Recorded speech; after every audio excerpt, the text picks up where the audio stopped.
If you're a Pokémon fan, buckle up because today we're diving into something absolutely massive. I'm talking about every single Pokémon fact ever. Yeah, you heard that right. From the very first spark of an idea in the mind of a young Japanese game designer back in the 90s, to the deepest, most obscure lore hidden in trading cards, spin-off games, and even the anime episodes that most people skip. We're unpacking it all in this 3-hour epic. Whether you're a casual catcher who's got a few Pikachus in your collection, or a hardcore trainer who's memorized every type chart and EV spread, this video is for you. Because let's face it, Pokémon isn't just a game. It's a cultural phenomenon that's shaped generations, sold billions, and still keeps us coming back for more. But beneath that shiny surface of cute monsters and epic battles, there's a rabbit hole of facts so wild, so interconnected, that once you start pulling the thread, you realize the entire universe is way bigger and weirder than you ever imagined. Picture this. It's 1996. You're a kid in your room, blowing into a Game Boy cartridge because it won't load, and suddenly the world opens up. Professor Oak hands you your first Pokémon, and boom, you're hooked. But what if I told you that moment was born from a kid's obsession with bug collecting? Satoshi Tajiri, the creator of Pokémon, grew up in rural Japan, chasing insects through the forests. As urbanization swallowed those green spaces, he dreamed up a way to capture that magic digitally. Pocket Monsters, that's what it was originally called, started as a simple idea to catch creatures in your pocket. Fast forward to today, and it's a franchise worth over $100 billion with games, shows, movies, cards, and even a live-action Hollywood blockbuster. But here's the thing. For every fact you know, like how Pikachu became the mascot almost by accident, because the original mascot, a generic monster, just didn't pop on screen, there are 10 more that will blow your mind. And in this video, we're not skimming the surface. We're going all in. Why does this matter? Because Pokémon isn't just entertainment, it's a mirror to our world. It teaches strategy, friendship, perseverance, but it also sneaks in layers of mythology, environmental messages, and even social commentary that you might have missed. Think about it. Generation 1 drops in Japan during an economic boom, full of adventure and collection as metaphors for consumerism. Then Gen 2 rolls around with time-based events and day-night cycles, reflecting how life evolves. And don't get me started on the regional forms in later gens, pulling from real-world cultures and history. Every fact we uncover today ties back to that core idea, connecting with the world around us, one capture at a time. But the stakes, they're high. In a sea of quick TikToks and 5-minute trivia reels, true deep dives like this are rare. We're talking facts pulled from developer interviews, buried in old magazines, unused beta content from game files, and connections between the games and the real-life inspirations that span continents. Miss this, and you'll never see your next gym battle the same way. So, what's the journey ahead? Imagine embarking on a legendary quest, starting from the origins, how a rejected game pitch turned into a global empire, and weaving through the evolution of every generation. We'll explore the hidden mechanics that pros exploit, the Easter eggs that nod to classic games and myths, and the bizarre real-world ties like how certain Pokémon are based on urban legends or endangered species. We'll hit the anime's wild plot twists, the card game's meta-shifting bans, and even the merch that's worth more than your house. And yeah, we'll tackle the controversies too. The glitches that broke speedruns, the design choices that sparked debates, and the future of Pokémon in a post-AR world. This isn't a list, it's a narrative odyssey. You'll laugh at the absurdities like why Jigglypuff is obsessed with singing to sleeping audiences, ponder the philosophy behind Mewtwo's creation, and maybe even discover a fact that changes how you play forever. But let's pause for a second. If you've ever wondered why Charizard can't actually fly in the games despite those wings, or how the original 151 were inspired by everything from yokai spirits to 80s pop culture, you're in the right place. And if you're new here, hit that subscribe button and bell icon. Trust me, You won't want to miss the rest of this series, where we break down gaming's biggest worlds. Pokémon has been my obsession since I was 6, trading cards at recess and staying up late for episodes. I've poured hours into research for this, cross-referencing wikis, official guides, and fan archives to make sure every fact is legit. No fluff, no filler, just pure, unadulterated Pokémon knowledge that'll keep you glued for the full 3 hours. Now, before we charge into the first wave of facts, let me set the stage properly. Pokémon's world is built on layers. At the top, you've got the battles and badges. Fun, accessible, what draws in millions.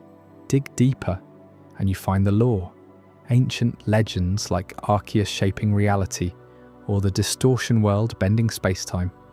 Go even further, and it's the meta-facts, the business decisions, cultural impacts, and fan theories that have kept this alive for nearly 30 years. Today, we're excavating it all, from the beta versions where half the roster was cut, to the voice actors who brought these critters to life, to the science behind moves like Thunderbolt, mimicking real electricity. And get this, did you know that the Pokémon Company once hid a fact in plain sight?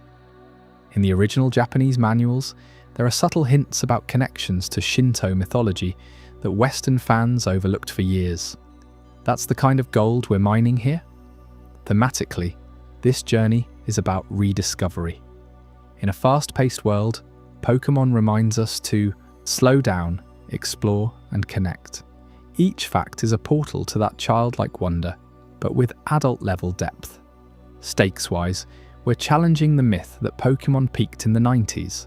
Spoiler, it's evolving faster than ever, with Scarlet and Violet introducing open worlds and terrestrial phenomena that rewrite the rules.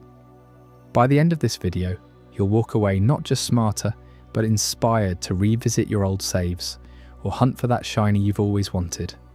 Ready to level up your knowledge? Let's catch 'em all. Facts, that is. As we kick off, remember, this is a marathon, so grab your snacks, settle in, and let's transform your Pokémon fandom from good to legendary. The spark of creation. In the dusty suburbs of 1960s Japan, a young boy named Satoshi Tajiri spent his days knee-deep in the wild, flipping over rocks and peering into bushes, his hands sticky with the thrill of discovery. That boy wasn't chasing dreams of video games yet.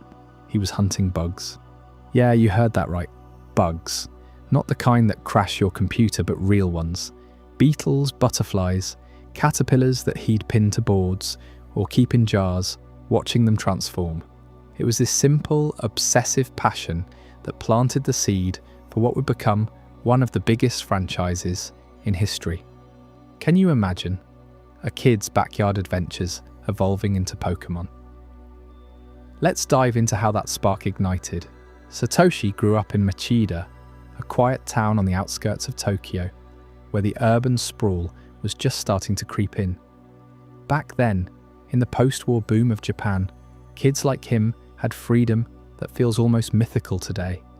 No screens glued to their faces, no endless schedules, just open fields, forests, and streams waiting to be explored.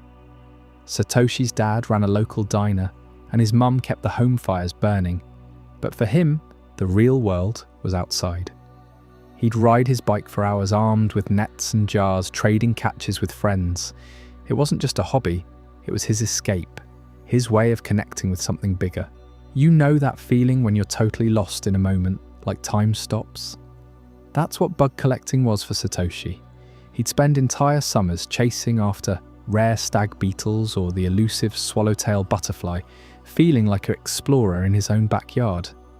But here's where it gets interesting.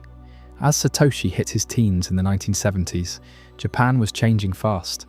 The country was wiring itself up with arcades and early computers, but those natural playgrounds he loved, they were vanishing under concrete. Highways sliced through forests, apartments popped up like weeds, and suddenly, those bugs he chased were harder to find. It broke his heart. He started thinking about how kids like him, kids everywhere, were losing that magic of discovery.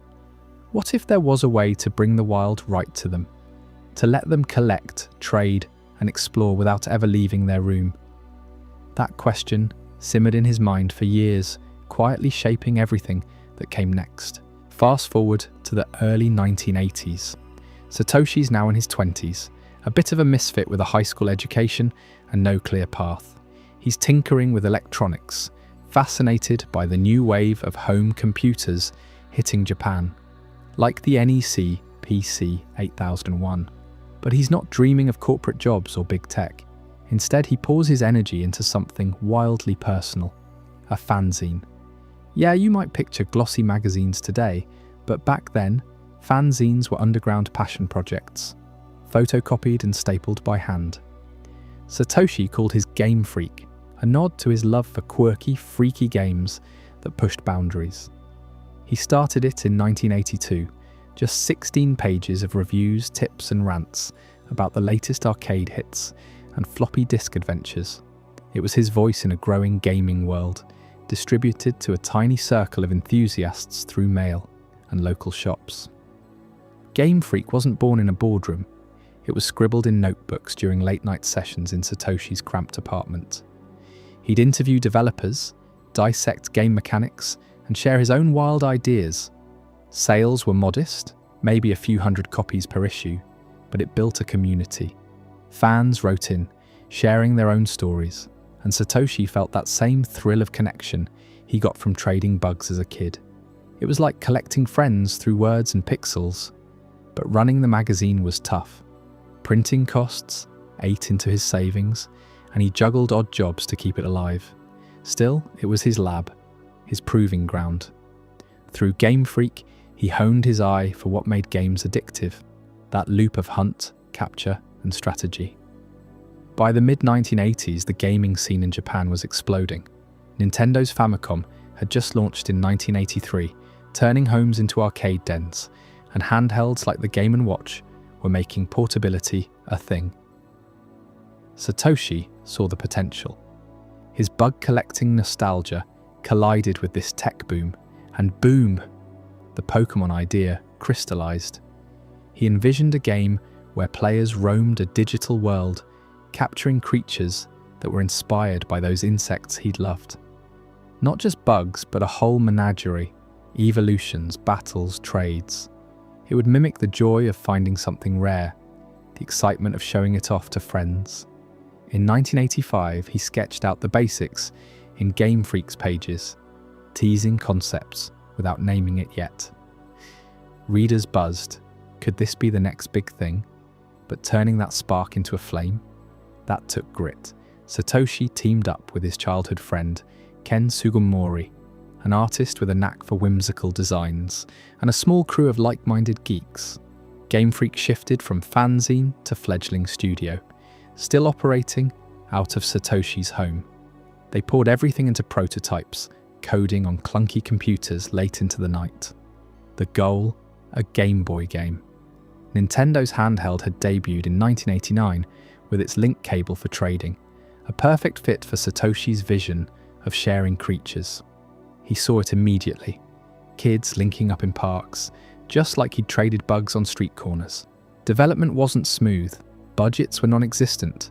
They funded it through fanzine sales and side gigs. Satoshi coded tirelessly, drawing from his bug hunting logs to shape the core loop.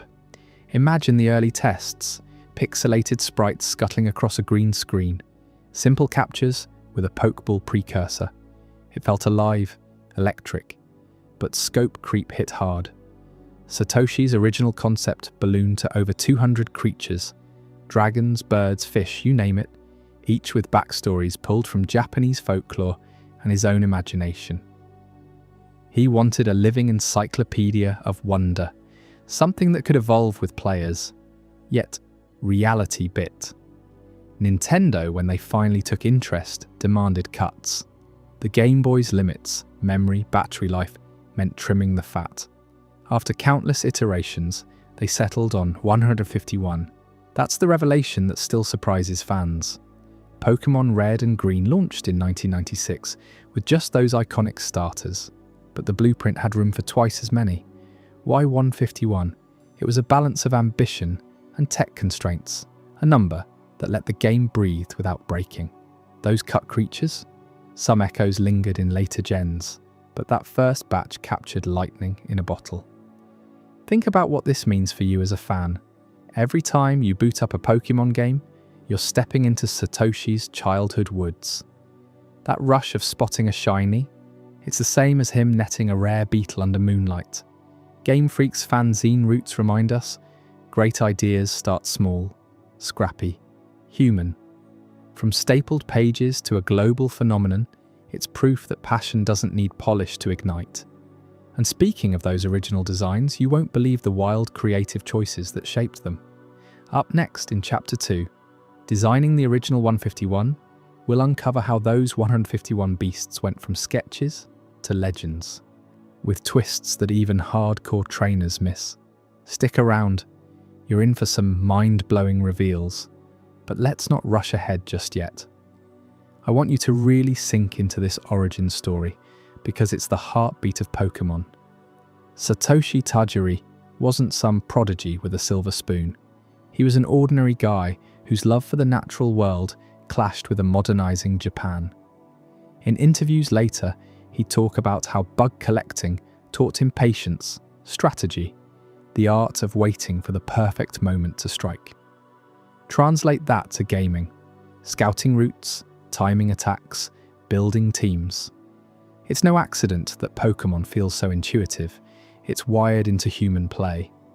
Take his first big catch, if you will. As a kid, Satoshi once spent weeks tracking a massive Hercules beetle, only to lose it in a rainstorm. Devastated, he doubled down, learning from the loss. Fast forward to Game Freak's early days. Their first published game, a 1989 title called Quinty or Mendel Palace in the West, was a puzzle-action hybrid that bombed commercially. Critics called it quirky, but unfinished. Satoshi could have quit, but, like with that lost beetle, he adapted. He refined his ideas using feedback to fuel Pokémon. That resilience, it's why the franchise endures. Now picture the 1980s Tokyo arcade scene that inspired him. Neon lights flickering, cabinets humming with chiptunes.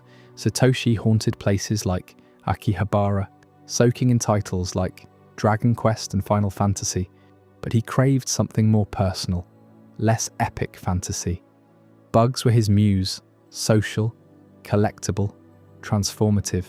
He'd jot notes on napkins. What if a caterpillar became a warrior? Ideas that Game Freak's readers devoured. One issue featured a mock-up of a creature battler, anonymous but prophetic. Fans begged for more, unknowingly nudging history. As Game Freak evolved, so did the team. Ken Sugimori's illustrations brought Satoshi's visions to life. Rough sketches of blob-like mons that hinted at evolutions. They playtested obsessively, linking Game Boys in coffee shops, trading digital bugs to iron out glitches. The fanzine kept them grounded. Issues continued sporadically, blending dev diaries with fan art. It was a bootstrap operation, but that humility shone through. No hype machines, just pure creation. And that revelation about the 200+ creatures, it underscores the magic of restraint.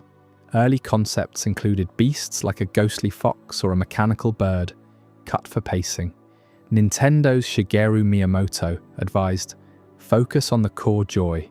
So they did, crafting a world where every encounter mattered. Red and Green weren't just games, they were Satoshi's love letter to lost summers. You feel that pull, don't you? The way Pokémon taps into our inner collector. Satoshi once said, I wanted to share the excitement of finding something precious. And he did, starting from those humble fanzine pages. From bug jars to Game Boy screens, it's a journey that reminds us, the best ideas come from play, not perfection. But hold on, because the real intrigue lies in how those surviving 151 took shape. In the next chapter, Designing the Original 151, we'll peel back the layers on the art, the inspirations, and the near misses that defined them. Trust me, it'll change how you see your favourites forever. To really appreciate this spark, let's linger on Satoshi's world a bit more. Growing up in the 1960s, Japan was rebuilding, blending old traditions with Western tech. bugs weren't just pests. In folklore, they symbolized change. Cicadas emerging, butterflies as spirits. Satoshi devoured books on entomology, even dreaming of becoming a researcher. But arcades pulled him in.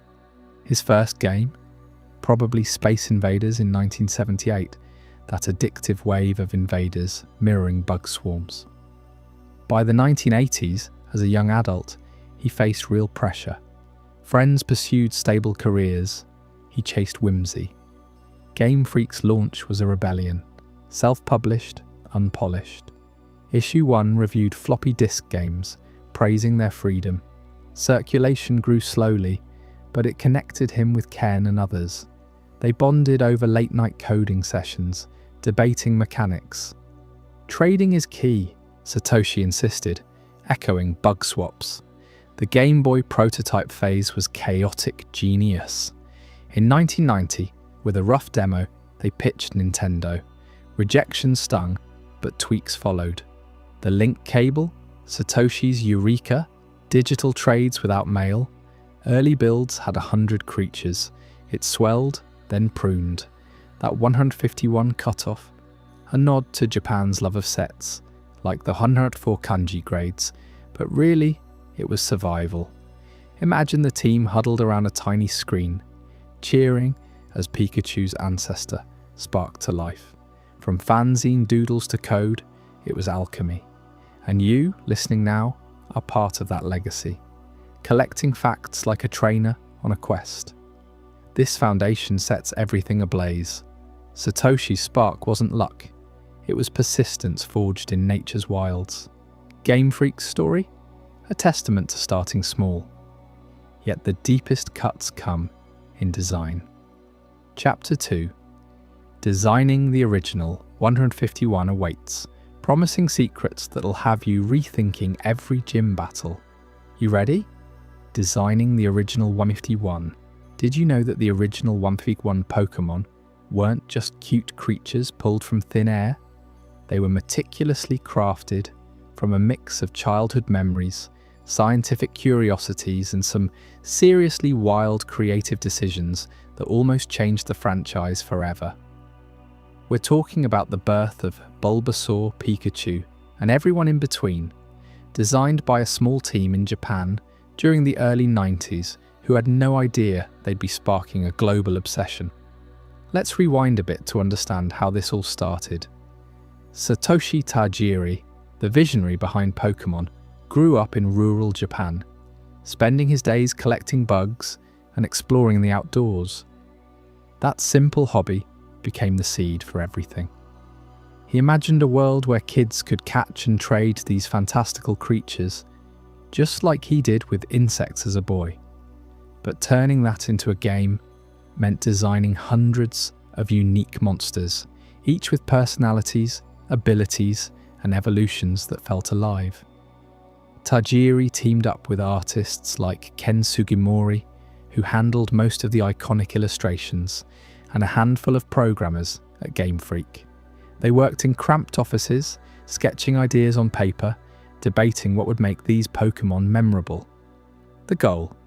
Balance cuteness with a touch of menace, drawing from real animals, plants, myths, and even everyday objects to create something that felt both familiar and otherworldly. Take the starter Pokémon, for instance. You pick one at the beginning of the journey, Charmander, Squirtle, or Bulbasaur, and it sets the tone for your adventure. Bulbasaur, that little green guy with the bulb on its back, seems straightforward at first, but dig deeper, and you'll see how its design pulls straight from the natural world, with layers that hide some intriguing secrets. The bulb, it's inspired by actual plant bulbs, like those of tulips or lilies, storing energy for growth.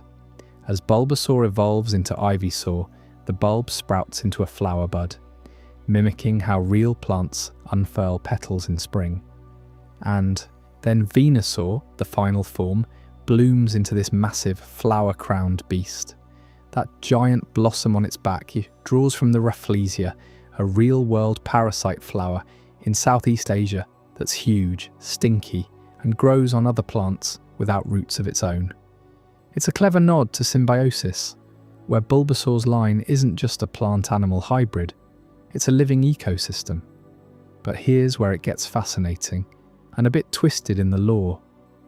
You might think Bulbasaur is purely botanical, but the Pokémon lore hints at something more symbiotic and almost parasitic. That bulb isn't just decoration, it's said to contain a seed that's been with Bulbasaur since birth, possibly implanted by its parents, or even a nurse Pokémon in the wild. Some fans theorise it's like a fungal spore or a symbiotic organism that feeds off the host while providing solar-powered attacks. In the games, Venusaur's flower absorbs sunlight to fuel moves like Solar Beam. But the deeper twist, early concept art and developer notes suggest Bulbasaur was originally envisioned as a frog-like creature with a poisonous plant growing on it, inspired by poison dart frogs and carnivorous plants like the Venus flytrap. The lore twist reveals that without the bulb, Bulbasaur might not survive. It's not evolution alone, but a forced partnership that blurs the line between helpful and harmful. Imagine catching one, only to realise you're nurturing a tiny ecological drama on its back. That kind of depth made Bulbasaur stand out, even among the flashier starters. Shifting gears to the electric side of things, let's talk about Pikachu, the yellow bolt of lightning that's become the face of Pokémon. You can't picture the series without that cheeky rodent, but its path to mascot status was anything but smooth.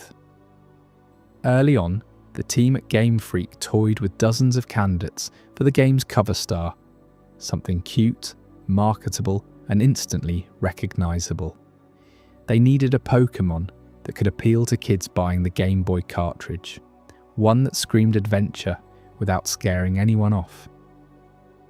Pikachu wasn't the first choice. In fact, it was almost an afterthought, born from sketches of electric mice inspired by real rodents, like the Dormouse and Pika, those fluffy mountain creatures that squeak and dart around. The shocking rejection came during the final design phases. The team had poured effort into other contenders, creatures that were adorable, but ultimately shelved for reasons that still surprise fans today. One idea was a bubbly water-type blob, too generic. Another was a fiery bird that felt too aggressive for the box art. But the real drama? Clefairy nearly stole the spotlight entirely. Yeah, that pink, fairy-like Pokémon, with the crescent moon on its head, was pegged as the original mascot. Why? Clefairy's design drew from folklore. Think moon rabbits and whimsical sprites. And it had this innocent, wide-eyed charm that testers loved. In prototype versions of the game, Clefairy was everywhere, the starter in some regions, the one following you around like an in-game companion. The team even printed early merch with Clefairy front and centre, envisioning it as the soft, huggable icon to rival Hello Kitty. So what flipped the script? It all boiled down to cuteness and a bit of marketing magic. During a late-night review session, someone pointed out that Pikachu's big ears, rosy cheeks, and that zigzag tail gave it an edgier, more dynamic vibe. Clefairy was sweet, but Pikachu? It could spark with electricity, literally lighting up the screen in battles. The higher-ups at Nintendo, after seeing side-by-side comparisons, declared Pikachu the winner. It's got that spark, they said, pun intended. Clefairy got demoted to a mid-game encounter, forever the what-if of Pokémon history. You have to wonder, if Clefairy had won, would we have moon-themed plushies instead of Pikachu hats at every convention? That rejection wasn't just a design choice, it shaped the entire brand, turning Pikachu into a cultural phenomenon that outsold everything else. But the original 151 weren't all about stars like Bulbasaur and Pikachu.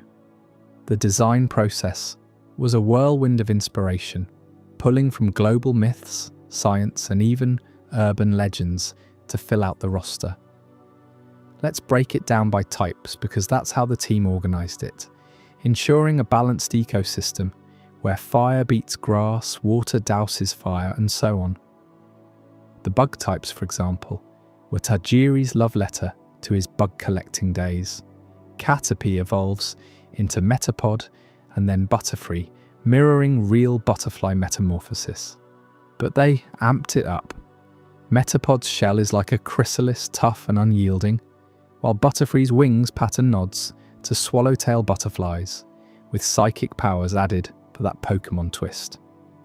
And don't get me started on Pinsir, those massive pincers, straight from stag beetles, the kind Tajiri chased as a kid. The team debated making it evolve into something scarier, like a mantis with blades, but kept it simple to ease players into the bug-catching vibe. Grass types beyond Bulbasaur got love from forests worldwide. Oddish, that walking weed, is based on the mandrake root from European folklore, a plant that screams when pulled, tying into its underground habits. It evolves into Gloom, with a flower that releases a stinky gas inspired by the corpse flower, and then Vileplume, blooming into a poisonous puffball. You can almost smell the strategy here. These designs encouraged players to think about habitats, planting seeds of environmental awareness without preaching. Fire types drew from volcanoes and dragons. Charmander's flametail, which weakens if it's sick, comes from salamander myths, where they were thought to live in fire. Evolving into Charmeleon and Charizard, it becomes a jet-flying lizard, blending T-Rex ferocity with Japanese dragon lore. Charizard's wings, meant to symbolize freedom, but early sketches had it breathing blue flames, almost, like a phoenix reborn. Water types flooded the list with ocean inspirations. Squirtle, the turtle starter, evolves into Wartortle with ear-like fins for swimming, then Blastoise, a tank with shoulder cannons. That design, pulled from artillery and sea turtles, making it a powerhouse that feels like a naval battleship in pocket form. Magikarp, the infamous weakling, is a joke on carp that jump waterfalls in Japanese legend, symbolizing perseverance, evolving into the dragon-like Gyarados after grinding levels. It's a payoff that teaches patience, and boy does it hit hard when you finally get that red beast raging. Ghost and psychic types added the eerie edge. Ghastly, a gaseous blob, draws from will-o'-the-wisps, those floating lights in swamps that lure travellers. Evolving into Haunter and Gengar, it becomes a grinning shadow, inspired by Japanese yokai like the Nurikabe, invisible walls that block paths. Gengar's mischievous laugh in the Pokédex, a nod to poltergeists, making battles feel haunted. Psychics like Abra were based on spoon-bending psychics and teleporting cats, with Kadabra's spoon from Uri Geller controversies. The team even got a cease and desist threat, but kept it as a meta-wink. Then there are the normals, the everyday heroes. Rattata, a purple rat, is every city vermin with a bite, evolving into Raticate for that boss rat upgrade. Pidgey to Pidgeot channels pigeons and eagles, simple flyers that grow majestic. The team aimed for relatability here, so you'd see bits of your world in these monsters. Even legendaries like Mewtwo started as sketches of a cloned Mew, inspired by sci-fi like Frankenstein, questioning creation and ethics. Mew, the hidden psychic cat, was a last-minute ad, based on embryos and ancient DNA myths, tying back to the game's theme of discovery. Rock and ground types grounded it all in Earth's might. Geodude, a floating boulder with arms, comes from golems in Jewish folklore, evolving into Graveler and Golem, those trades with other players. A clever way to mimic rock rolling in nature. Onyx, the massive snake of rocks, was almost too big for the Game Boy screen, inspired by Chinese dragons and mining lore. Steel wasn't a type yet, but Magnemite's magnetic orbs foreshadowed it, pulling from UFOs and compasses gone wild. Flying types soared with bird myths. Spearow to Fearow, a sparrow turning vulture-like, or Farfetch'd, the leek-carrying duck from a Japanese proverb, about rare birds. The designs encouraged imagination. What if your Pidove equivalent wielded a vegetable as a weapon? Ice types like dugong, a seal with walrus tusks, brought polar chills, while poison added danger. Icans, a backward snake for snake, evolving into arbok with intimidating hood patterns like cobras. Dark and fighting rounded out the edges, though dark came later. Machop, the muscle kid, evolves into Machamp with 4 arms, from Hindu gods like Vishnu. Hitmonlee and Hitmonchan, kicking and punching pros, nod to Bruce. Lee and boxing legends. The team balanced genders too, subtly. Most were neutral, but designs like Jinx stirred early controversies, with cultural nods to opera masks. Fairy types weren't official then, but Clefairy's line hinted at it, with Jigglypuff singing from opera and hypnosis myths. That pink blob doodling on sleepers, a cute take on Pied Piper tales. And don't forget the electrics, beyond Pikachu. Voltorb, a living Pokeball, from bomb mimics in nature, evolving into Electrode for explosive speed. The whole set was tested for playability. Too many evolutions, trimmed, overpowered, nerfed. What ties it all? The 151 were designed as a living Pokédex, each entry a mini-story. Tajiri wanted you to collect not just for completion, but to uncover connections, like how Dratini's dragon line echoes Eastern myths, or how Ditto's transformation plays with identity. The art style, simple pixels with expressive eyes, made them bondable. Sugimori's hand-drawn originals added soul, evolving from rough doodles to polished icons. Through it all, the process was iterative chaos. Deadlines loomed, budgets tight. Some Pokémon, like Lickitung, were placeholders that stuck because they were weirdly fun. Others, like the missing number glitch, were accidents born from rushed coding. But that raw creativity, it made the original 151 timeless. You might be thinking, how did these designs leap from sketches to a worldwide sensation? Well, that's where the real magic happens next. Up next, we'll explore the Game Boy launch and global phenomenon. And trust me, the story of how Pokémon exploded onto the scene will leave you stunned at just how close it came to fading into obscurity. Game Boy launch and global phenomenon. On February 27, 1996, 2 unassuming Game Boy cartridges hit stores in Japan.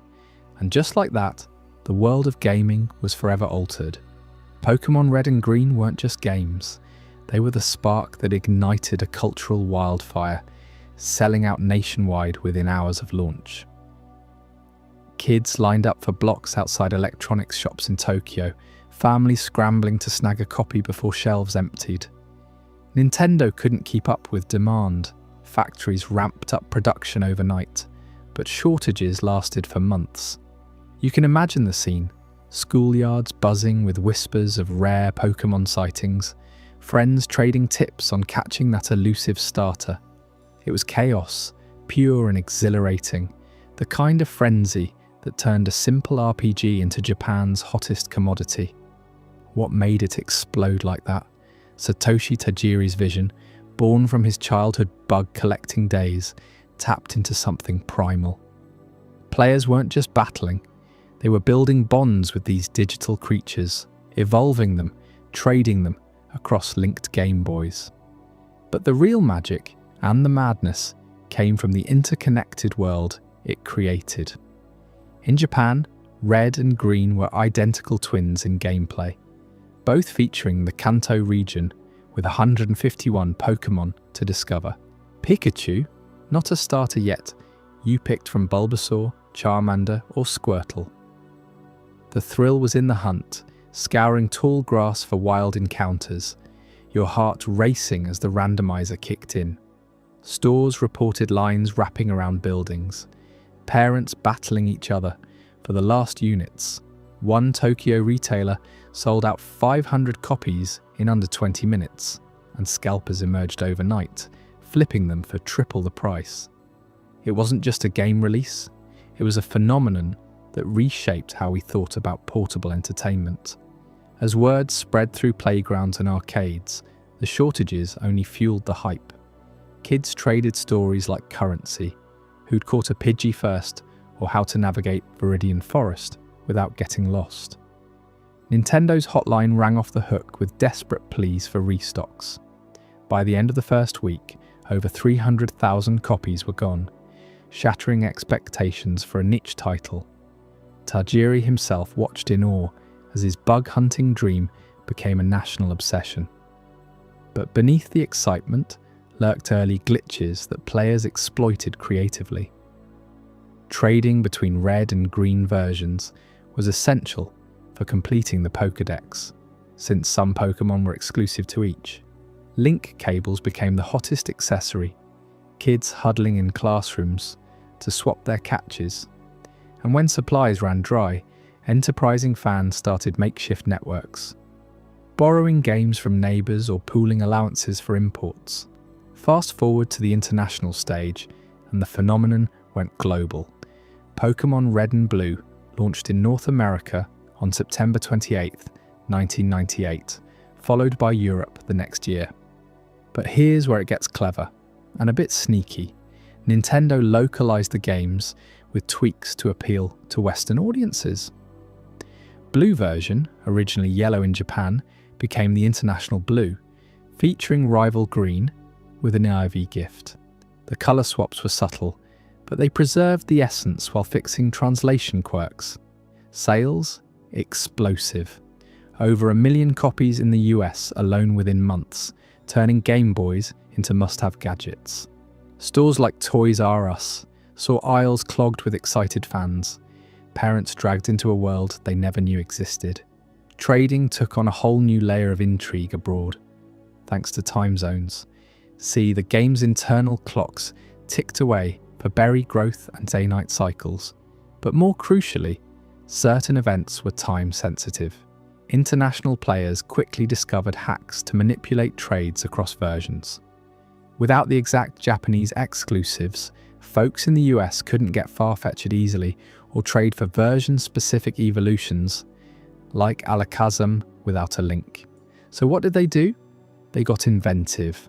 One popular method involved resetting the clock by pulling the Game Boy's battery, but that risked corrupting saves. Savvy traders exploited time differences. Imagine a kid in California linking up with someone in Japan via imported cables or early online forums, syncing their games at odd hours to force trades. It was like a global heist, players hacking the system with nothing but patience and a watch. These time zone tricks birthed a subculture of Pokémon hackers. Forums on sites like GameFAQs lit up with guides, how to trade across hemispheres without losing your Mewtwo. You'd set your clock forward, battle in the Safari Zone during prime time, then link up when the stars aligned. It wasn't cheating, it was survival in a world where completing the Pokédex felt like an international quest. And the shortages, they followed overseas too. Launch day in the States saw Walmart shelves bare by noon, with lines rivaling Black Friday. One story from a Seattle fan club recounts a group of teens camping overnight, only to find the store limited to one per customer. The frenzy crossed borders, uniting kids from Tokyo to Toronto in shared obsession. But the launch wasn't all smooth sailing. As Pokémon leaped from Game Boy screens to television sets, it hit a shocking snag that no one saw coming. The very first episode of the anime, Pokémon I Choose You, aired in Japan on April 1st, 1997, right on the heels of the game's buzz. It introduced Ash Ketchum, Satoshi in the original, and his Pikachu companion, recapturing that electric thrill. Viewership soared to 20 million households, kids glued to their sets for the adventure. Then disaster struck. Midway through, during a battle with Porygon, flashing red and blue lights strobed at high speed. It triggered photosensitive epilepsy in over 600 viewers, mostly children, leading to convulsions and hospitalizations. The incident dubbed the Pokémon shock, halted broadcasts temporarily and sent shockwaves through the industry. You have to picture the panic. Parents flooding networks, experts debating screen safety. Nintendo and TV Tokyo pulled the episode from rotation worldwide, editing it heavily for international airings. In the US version, on Kids WB, those strobe scenes, completely reworked or cut with slower animations and no rapid flashes. Porygon itself became a taboo, rarely appearing again due to the stigma. It was a stark reminder of gaming's reach. What started as a fun cartoon crossed into real-world consequences. Yet it didn't kill the momentum. If anything, it amplified the legend. Safety guidelines for anime and games tightened globally, influencing everything from seizure warnings on cartridges to broadcast standards. Diving deeper into the launch's ripple effects, consider the Game Boy's role as the perfect vessel. Released in 1989, it was already a portable powerhouse, but Pokémon supercharged it. Battery life stretched for hours of exploration, letting you catch them all on bus rides or lunch breaks. Sales of the handheld skyrocketed, from steady to stratospheric, with bundles flying off shelves. In Japan, the Pokémania led to themed merchandise everywhere. Plushies, cards, even school supplies emblazoned with Charizard. The shortages extended to accessories too. Link, cables vanished, forcing kids to improvise with extension cords or group trades. One infamous tale from Osaka involves a black market for save batteries, as players feared losing their prized teams to power failures. Internationally, the debut amplified cultural quirks. Red and Blue's English dubs swapped names for familiarity. Pikachu's Pika-Pie cries became universal lingo. But the time zone hacks evolved into something bigger. Early internet communities, pre-Reddit era, formed on Usenet and AOL chat rooms. A trader in New York might post, "Need Hitmonlee for my US Blue. Anyone in Europe with red at 3 AM EST." It fostered friendships across continents, turning solitary play into a social network. Glitches like the missing no bug, though more prominent later, teased players with infinite items, hinting at the hacks to come. You duplicate Master Balls by surfing in specific spots, then trade them globally, bending the rules to complete collections. The frenzy wasn't just about scarcity, it was emotional. Remember your first Pokémon? That bond formed in the glow of a handheld screen, evolving alongside your team.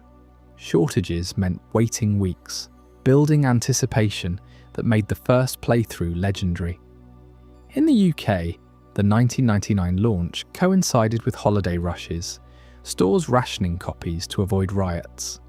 Fans shared bootleg tips, like emulating clocks with PC software for virtual trades.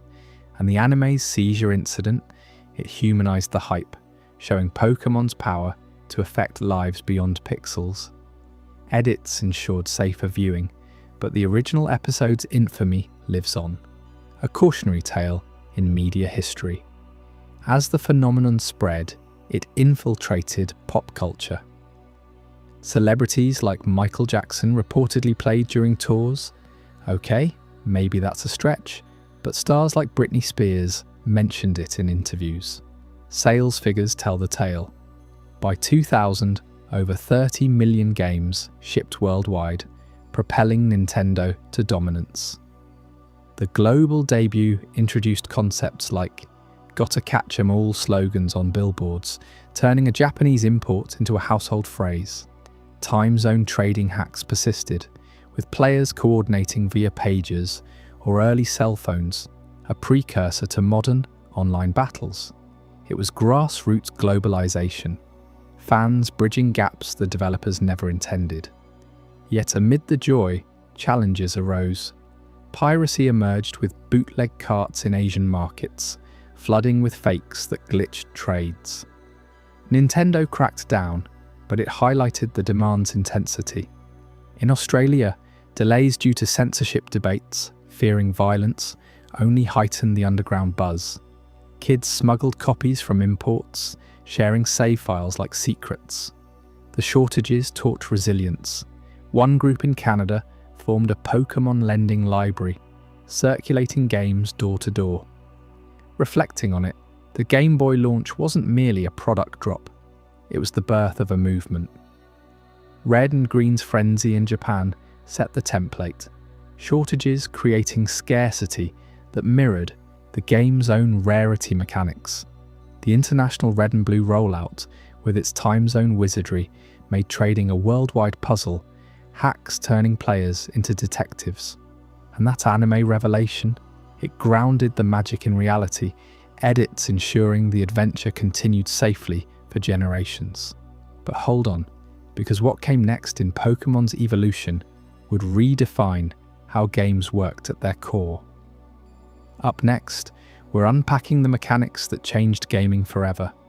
Think innovations in battling, evolving, and exploration that influenced everything from Zelda to modern MOBAs. You won't want to miss how these systems hooked us so deeply. Stick around, because it's about to get even more mind-blowing. Mechanics that changed gaming. Did you know that in the original Pokémon games, a single overlooked detail in the type chart turned casual battles into a battlefield of mind games for the pros? Yeah, we're talking about those hidden interactions that weren't meant to be there, but savvy players turned them into game changers. Welcome to the mechanics that didn't just evolve Pokémon, they revolutionized how we think about strategy in gaming altogether.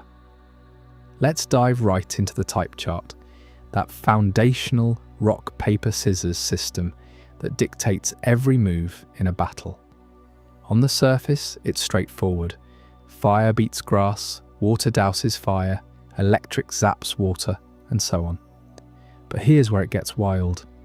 Back in the early days of Red and Blue, the developers at Game Freak didn't anticipate how interconnected everything would become. They built the chart with balance in mind, but a few quirky matchups slipped through that created unintended weaknesses. Take, for example, the Ghost type. It was designed to counter Psychic types, right? Ghosts should slide right through those Psychic defenses, but in the first generation, Psychic Pokémon were ridiculously overpowered. Think Alakazam with its sky-high special stats.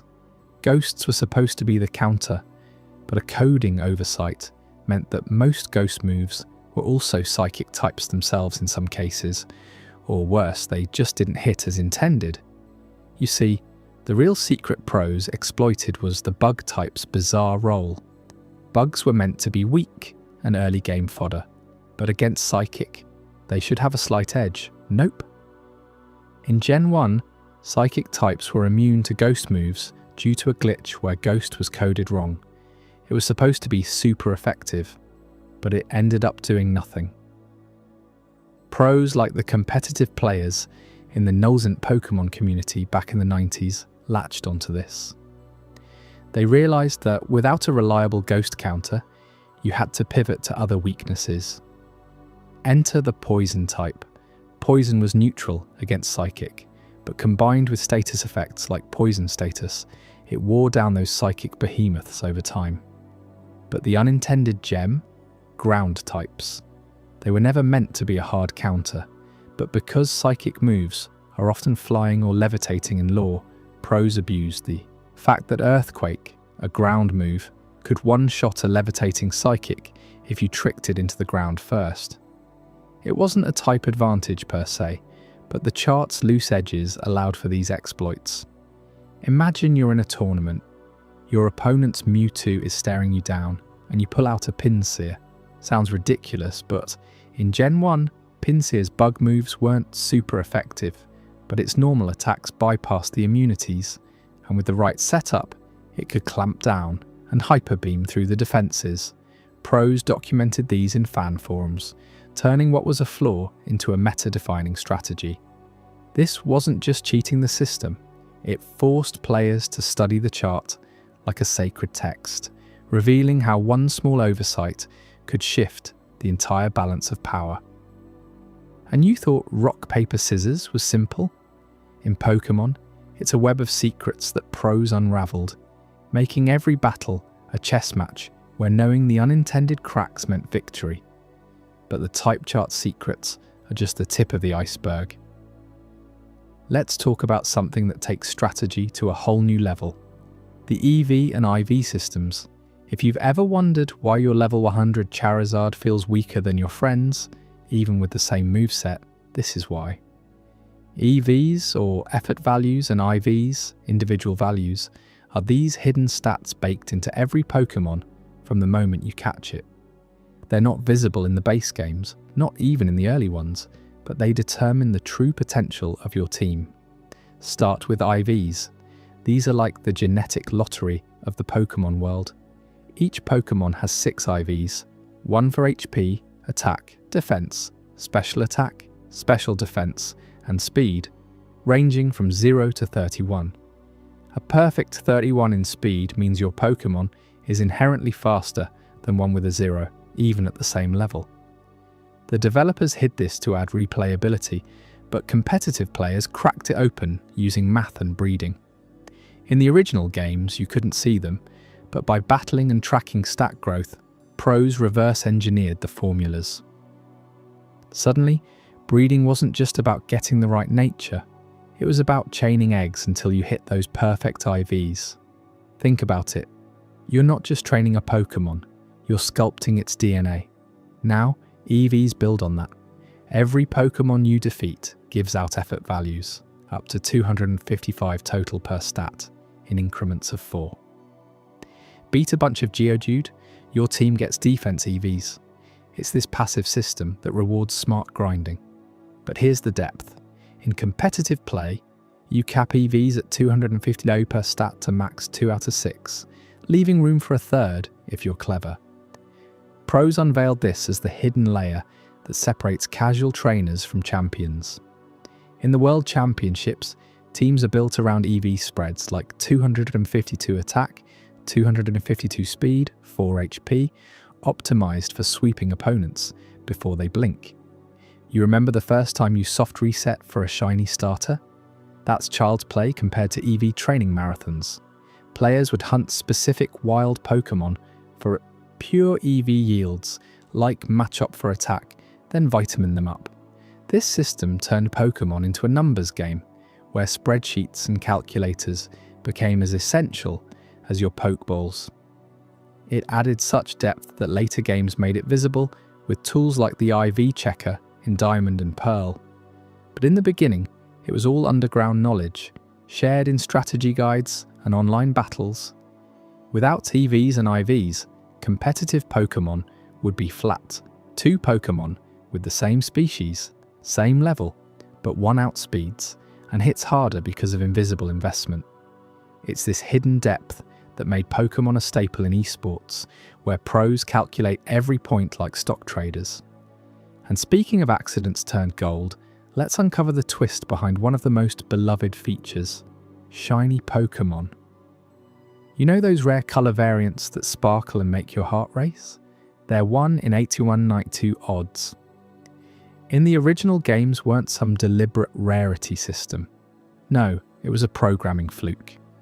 Back in Red and Green, Japan's debut, the team at Game Freak was experimenting with colour palettes to make monsters pop on the Game Boy screen. They coded a personality value, a random number assigned to each Pokémon, to vary its appearance slightly. But a bug in the PID, or personality ID, generation meant that if certain bits flipped just right, it altered the sprite's colours entirely. Satoshi Tajiri and his crew noticed this during testing. Instead of patching it out as an error, they leaned in. Hey, what if we make these super rare and special? It became a feature, not a bug, transforming a glitch into the shiny hunt that defines the franchise. Pros and collectors alike exploited this, soft resetting for hours to force the PID roll. In later gens, they refined it with the shiny charm and Masuda method, but the core odds, still rooted in that happy accident. Imagine if they'd fixed it. No shiny hunts, no collector's dream. Instead, it added this layer of persistence and joy, changing how we engage with the game. It's proof that sometimes the best mechanics emerge from chaos. These systems didn't stay confined to Pokémon battles. They influenced gaming at large. The type charts exploits inspired games like Magic, the Gathering expansions, where hidden synergies reward deep knowledge. EVs and IVs, they're the blueprint for RPG progression in titles like Final Fantasy, or even MOBAs, where stat allocation is king. And shinies? They've popularized rarity mechanics in Fortnite skins or gacha games, making the grind feel epic. But let's get personal for a second. Have you ever built a team around a specific EV spread, only to watch it clutch a win because your opponent's speed IV was just low enough? That rush is what these mechanics deliver. Unseen depth that rewards curiosity. Pros like Wolf Glick, multiple-time world champ, swear by min-maxing IVs. He once shared how a single point in special defense saved his championship run against a hyper-offense team. It's not just numbers, it's stories of triumph born from secrets. Diving deeper into the type chart, consider the fairy type's absence in early genes.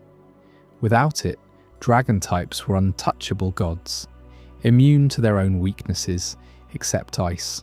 Pros exploited this by stacking dragon teams, forcing mirrors where raw power decided.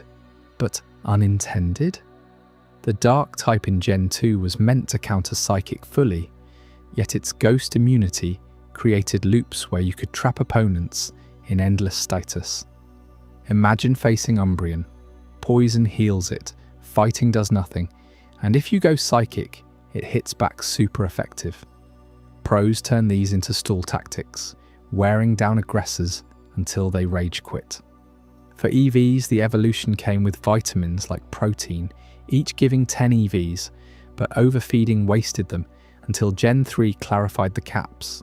Competitive play exploded with this knowledge. Suddenly power leveling was out. Strategic farming was in. You'd hit the Safari Zone for rare EV sources, or in later games, use hordes for efficiency. IVs took breeding to art form. The Ditto Ranch in Gen 2, where foreign Ditto boosted shiny odds via Masuda, intertwined with perfect stats. You could spend weeks chaining, but that payoff? A shiny competitive beast. The shiny twist resonates because it's human. Game Freak was a small team, hand-coding everything. That PID bug, likely from optimizing for the Game Boy's limits. Turning it into shinies added wonder. Your Pikachu suddenly golden, a 1 in a million moment. It changed collecting from hoarding to hunting, influencing fan events like shiny raids in Sword and Shield. These mechanics shifted gaming paradigms. Before Pokémon, strategy was turn-based simple. After, it's about layers, visible and hidden. You feel it when a predicted switch exploits a type weakness, or your EV trained sweeper outspeeds a legend. It's why Pokémon endures, depth disguised as fun. As we wrap up these game-altering mechanics, you might be wondering about the creatures at the heart of it all, the ones with origins shrouded in myth and mystery. Up next, in Legendary Origins and Myths, we'll uncover the real-world inspirations and ancient tales that birthed Pokémon's most iconic legends, secrets that will make you see Mewtwo in a whole new light. You won't want to miss how these myths fueled the franchise's soul. Legendary Origins and Myths. Did you know that the very first legendary Pokémon wasn't just a powerful creature in the game, but a secret so well hidden it felt like uncovering a buried treasure from another world? We're talking about Mew, the elusive ancestor of all Pokémon, whose discovery back in the original Red and Blue games left players stunned and scrambling for answers. Imagine booting up your Game Boy, thinking you've caught them all, only to hear whispers of this tiny pink phantom that could bend reality with its mind. Mew wasn't announced in any official guide or trailer.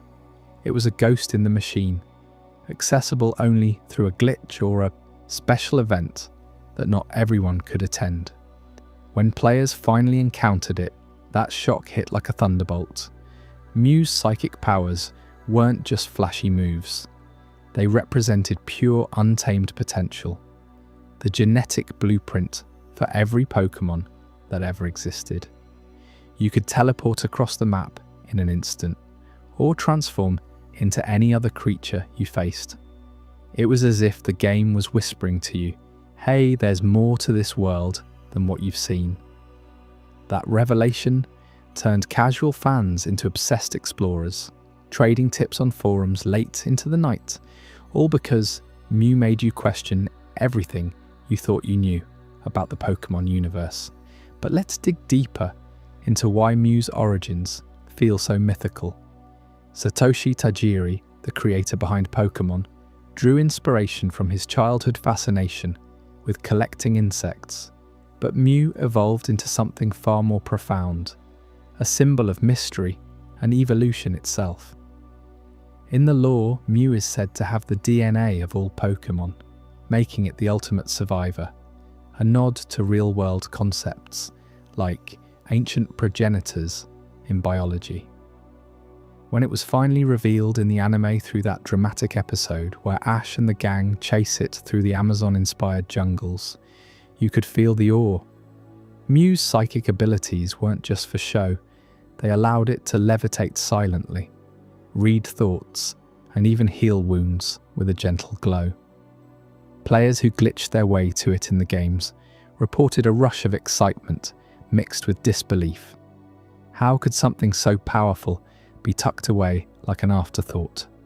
It shocked the community because it humanized the legendaries. Mew wasn't an untouchable god, but a playful trickster, evading capture with ease. That psychic prowess? It foreshadowed the mind-bending battles to come, where strategy met the supernatural. You have to wonder, if Mew is the ancestor, what secrets does it hold about the origins of every other Pokémon? Shifting gears to the birds of legend, Articuno, Zapdos and Moltres aren't just icy, electric and fiery powerhouses. They're guardians of ancient lore that bridges the Pokémon world with our own myths. Picture this. In the Seafoam Islands, where the air chills your bones, Articuno perches like a frozen sentinel, its wings shimmering with frost that could summon blizzards capable of reshaping landscapes.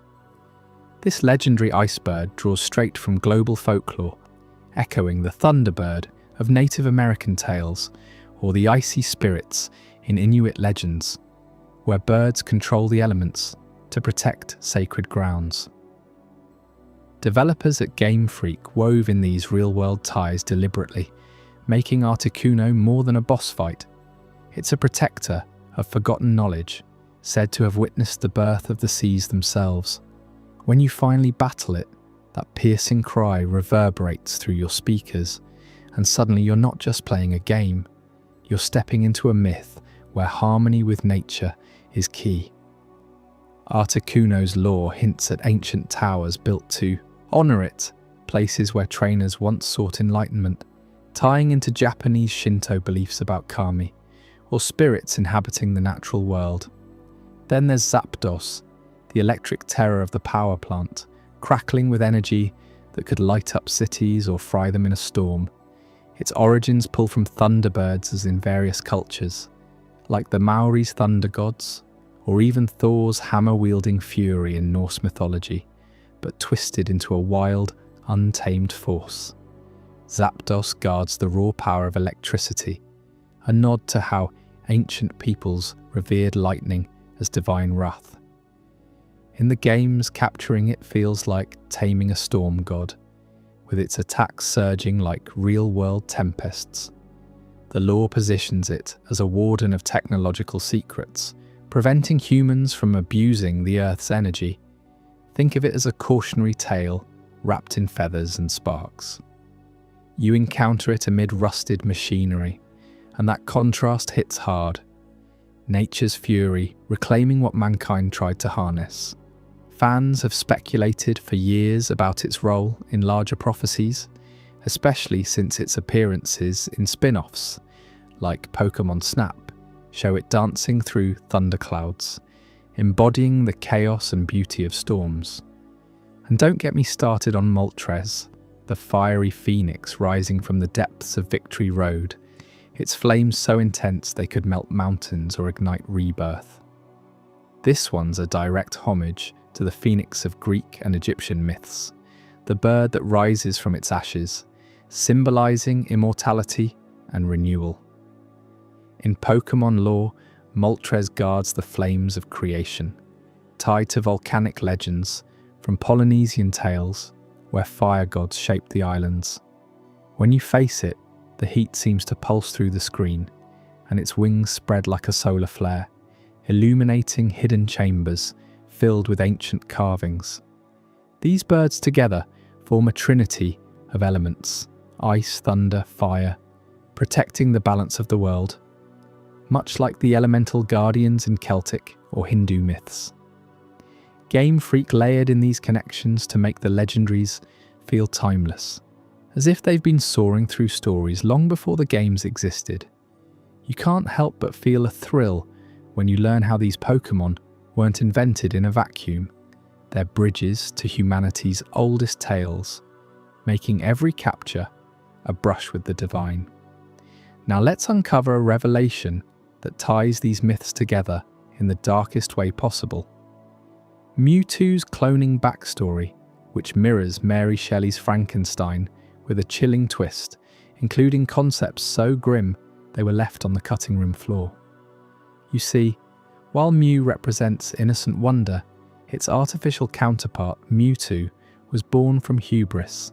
Scientists in the Kanto region, inspired by real genetic experiments, cloned Mew in a lab hidden deep underground. This echoes Victor Frankenstein's quest to defy death, creating a being that's powerful yet tormented, questioning its own existence.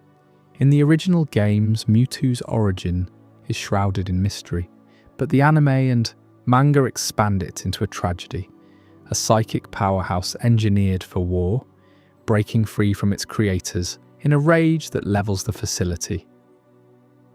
That Frankenstein parallel? It's spot on. Mewtwo grapples with isolation, its immense telekinetic and psychic abilities amplifying its loneliness, much like the monster's plea for understanding. But here's where it gets darker. Unused concepts from early development included Mewtwo absorbing human souls to stabilize its form, or even a storyline where it merges with trainers, blurring the line between man and Pokémon in horrifying ways. Imagine battling a Mewtwo that's part of your own mind. Those ideas were scrapped for being too intense, but they linger in fan theories and beta leaks, adding layers of unease to its legend.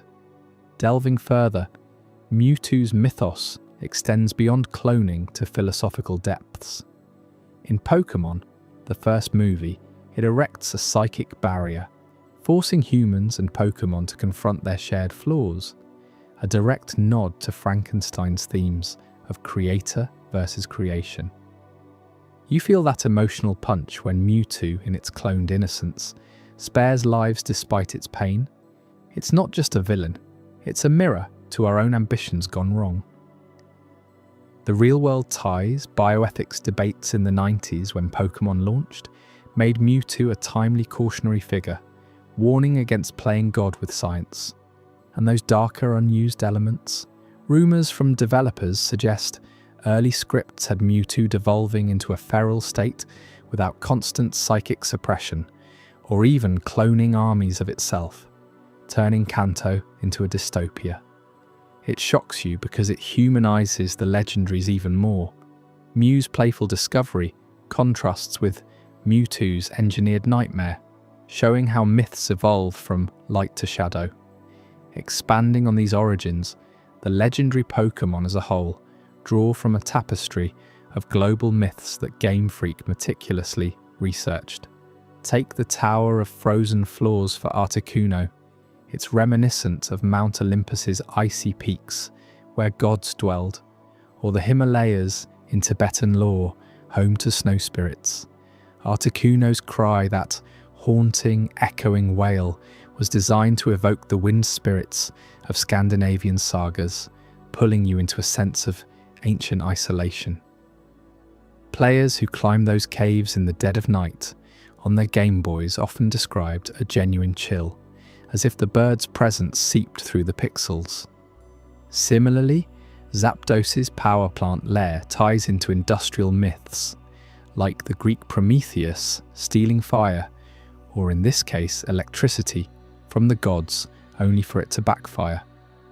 The bird's electric aura was inspired by ball lightning phenomena reported in folklore worldwide, from Japanese yokai to African storm demons, making every zap feel like a brush with the supernatural.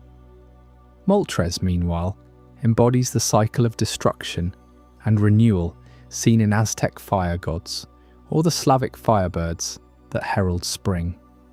Its volcano home in the games mirrors real sites like Mount Fuji, sacred in Japanese culture, where eruptions were seen as divine messages.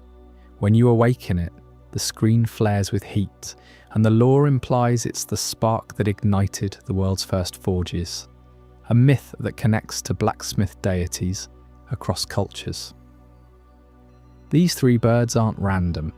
They're a deliberate nod to elemental trinities in myths like the Christian Holy Trinity or the Hindu Trimurti, but reimagined as wild protectors. You start to see how Pokémon weaves education into entertainment.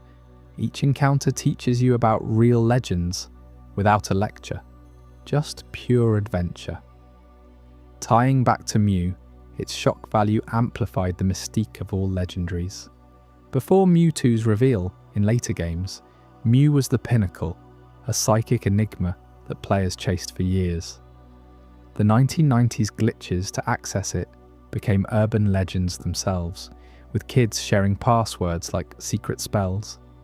That psychic shock, levitating, cloning itself via transform, mirrored myths of shape-shifting tricksters like Loki or Coyote in Native American tales. Mewtwo flips that on its head, its cloning origin delving into gothic horror. Frankenstein's monster was patchwork and vengeful. Mewtwo is sleek, armoured, and philosophically tormented, with unused concepts like psychic possession, adding a body horror edge that would have made it unforgettable and terrifying. As we peel back these layers, you realise the legends aren't just collectibles, they're stories alive with meaning. Articuno teaches preservation, Zapdos the peril of unchecked power, Moltres the beauty of rebirth, Mew the joy of discovery, and Mewtwo the cost of creation. These myths ground Pokémon in something eternal, making every playthrough feel like participating in a grand narrative. But hold on, because what comes next takes these origins and twists them through time. Chapter 6 dives into generational evolutions, where you'll discover how your favourite Pokémon changed across eras in ways that will blow your mind and make you rethink every team you've ever built. Generational evolutions. When Pokémon Gold and Silver hit the scene in 1999, they didn't just add more creatures to the roster, they fundamentally changed how you experienced the world of Pokémon. Imagine stepping into Johto not as a static adventure, but one that pulsed with the rhythm of time itself, where the sun sets and the moon rises, altering everything from wild encounters to story beats. That was the magic of the day-night cycle, a groundbreaking feature that made the game feel alive in ways Gen 1 could only dream of. You see, back in Red and Blue, the world was frozen in perpetual daylight, or whatever eternal glow the Game Boy screen provided. But Gold and Silver, they synced the game's clock to your real-life time, or at least to an internal cycle that mimicked it. Venture out at dawn, and you'd bump into early birds like Hoot Hoot, that nocturnal owl Pokémon who only shows up when the stars are out. Switch to evening, and suddenly the routes fill with different vibes, Spinarak weaving webs in the dusk, or Heracross lumbering out from under trees that were empty hours before. It wasn't just cosmetic, it revolutionized immersion. Trainers like you had to plan your journey around the clock. Want to catch a specific Pokémon? Better wait for the right hour. Evolve your Eevee into Umbreon? That only happens at night, under the cover of darkness, tying evolution to the world's own heartbeat. This wasn't some tacked-on gimmick. It was a deliberate evolution of the formula that made Johto feel like a living, breathing place. Game Freak's developers poured hours into balancing it, ensuring that the cycle didn't frustrate but enhanced the sense of discovery. Remember the bug catching contest at the national park?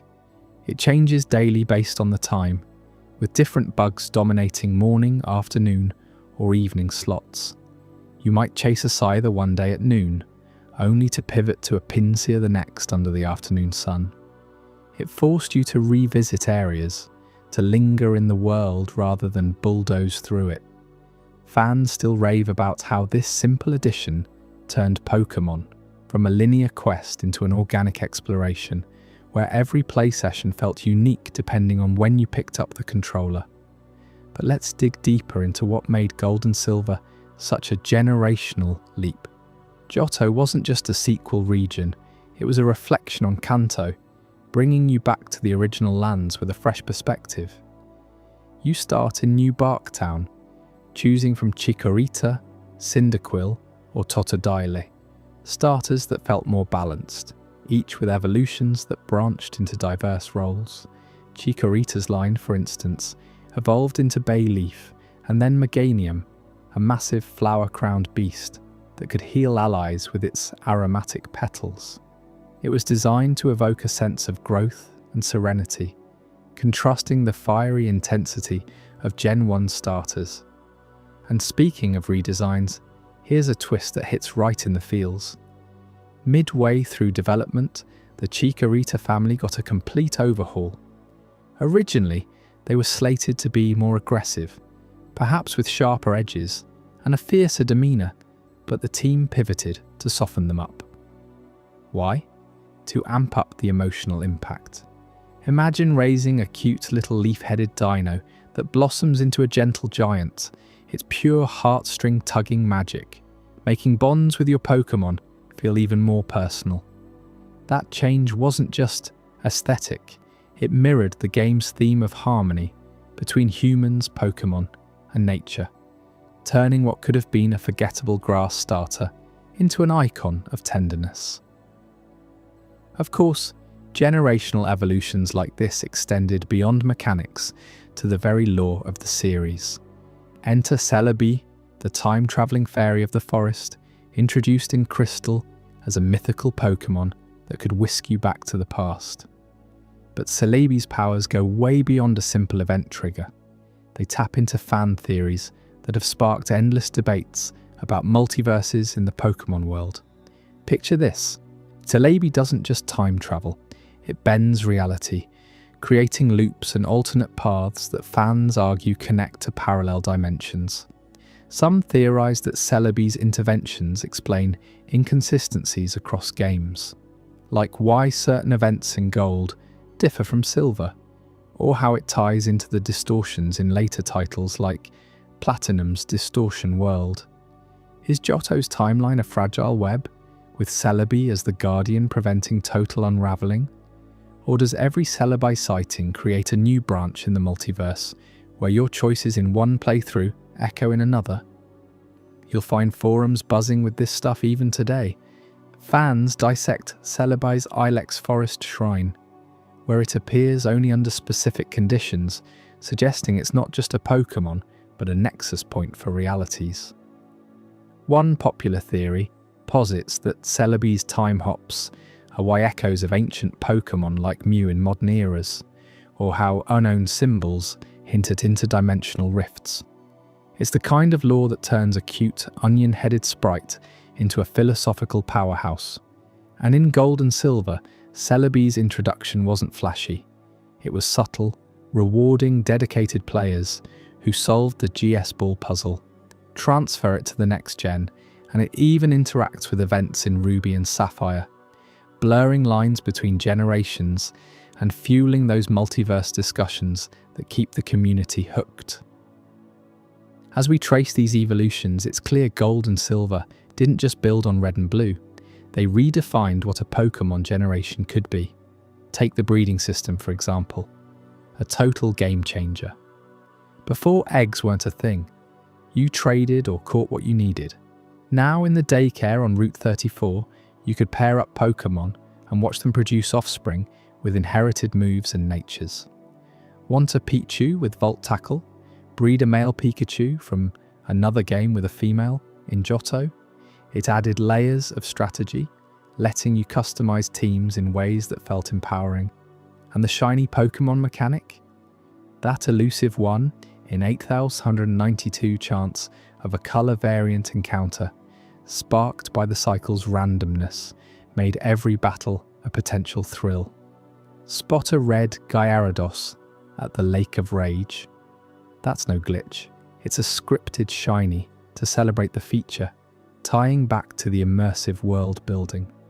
Johto's 100 new Pokémon brought evolutions that pushed boundaries too. Ampharos, evolving from the woolly Mareep through Fluffy, becomes a lighthouse-legged titan that powers ships with electricity. Practical and poetic. Or Donphan, the trunked powerhouse from Phanpy, rolling through battles like a living boulder. Each line felt crafted to expand the ecosystem, with evolutions that respected type balance while introducing steel and dark types to counter Gen 1's psychics. Steelix, that massive steel snake from Onyx, and a metal coat, was a beast designed to shrug off dragon attacks, evolving the meta in competitive play. You could feel the developers iterating, responding to player feedback from Kanto by making evolutions more accessible. No more trading headaches for some, though Alakazam still required it for that psychic punch. But let's not overlook the human side of these generational shifts. Satoshi Tajiri, the creator, drew from his childhood bug collecting days to infuse Johto with nostalgia. The day-night cycle echoed real-life adventures where you time hunts for nocturnal insects. Celebi, inspired by forest spirits in Japanese folklore, added a mythical depth that Gen 1 lacked, with its time travel nodding to Shinto beliefs in eternal cycles. Even the redesign of Chikorita's line stemmed from internal debates.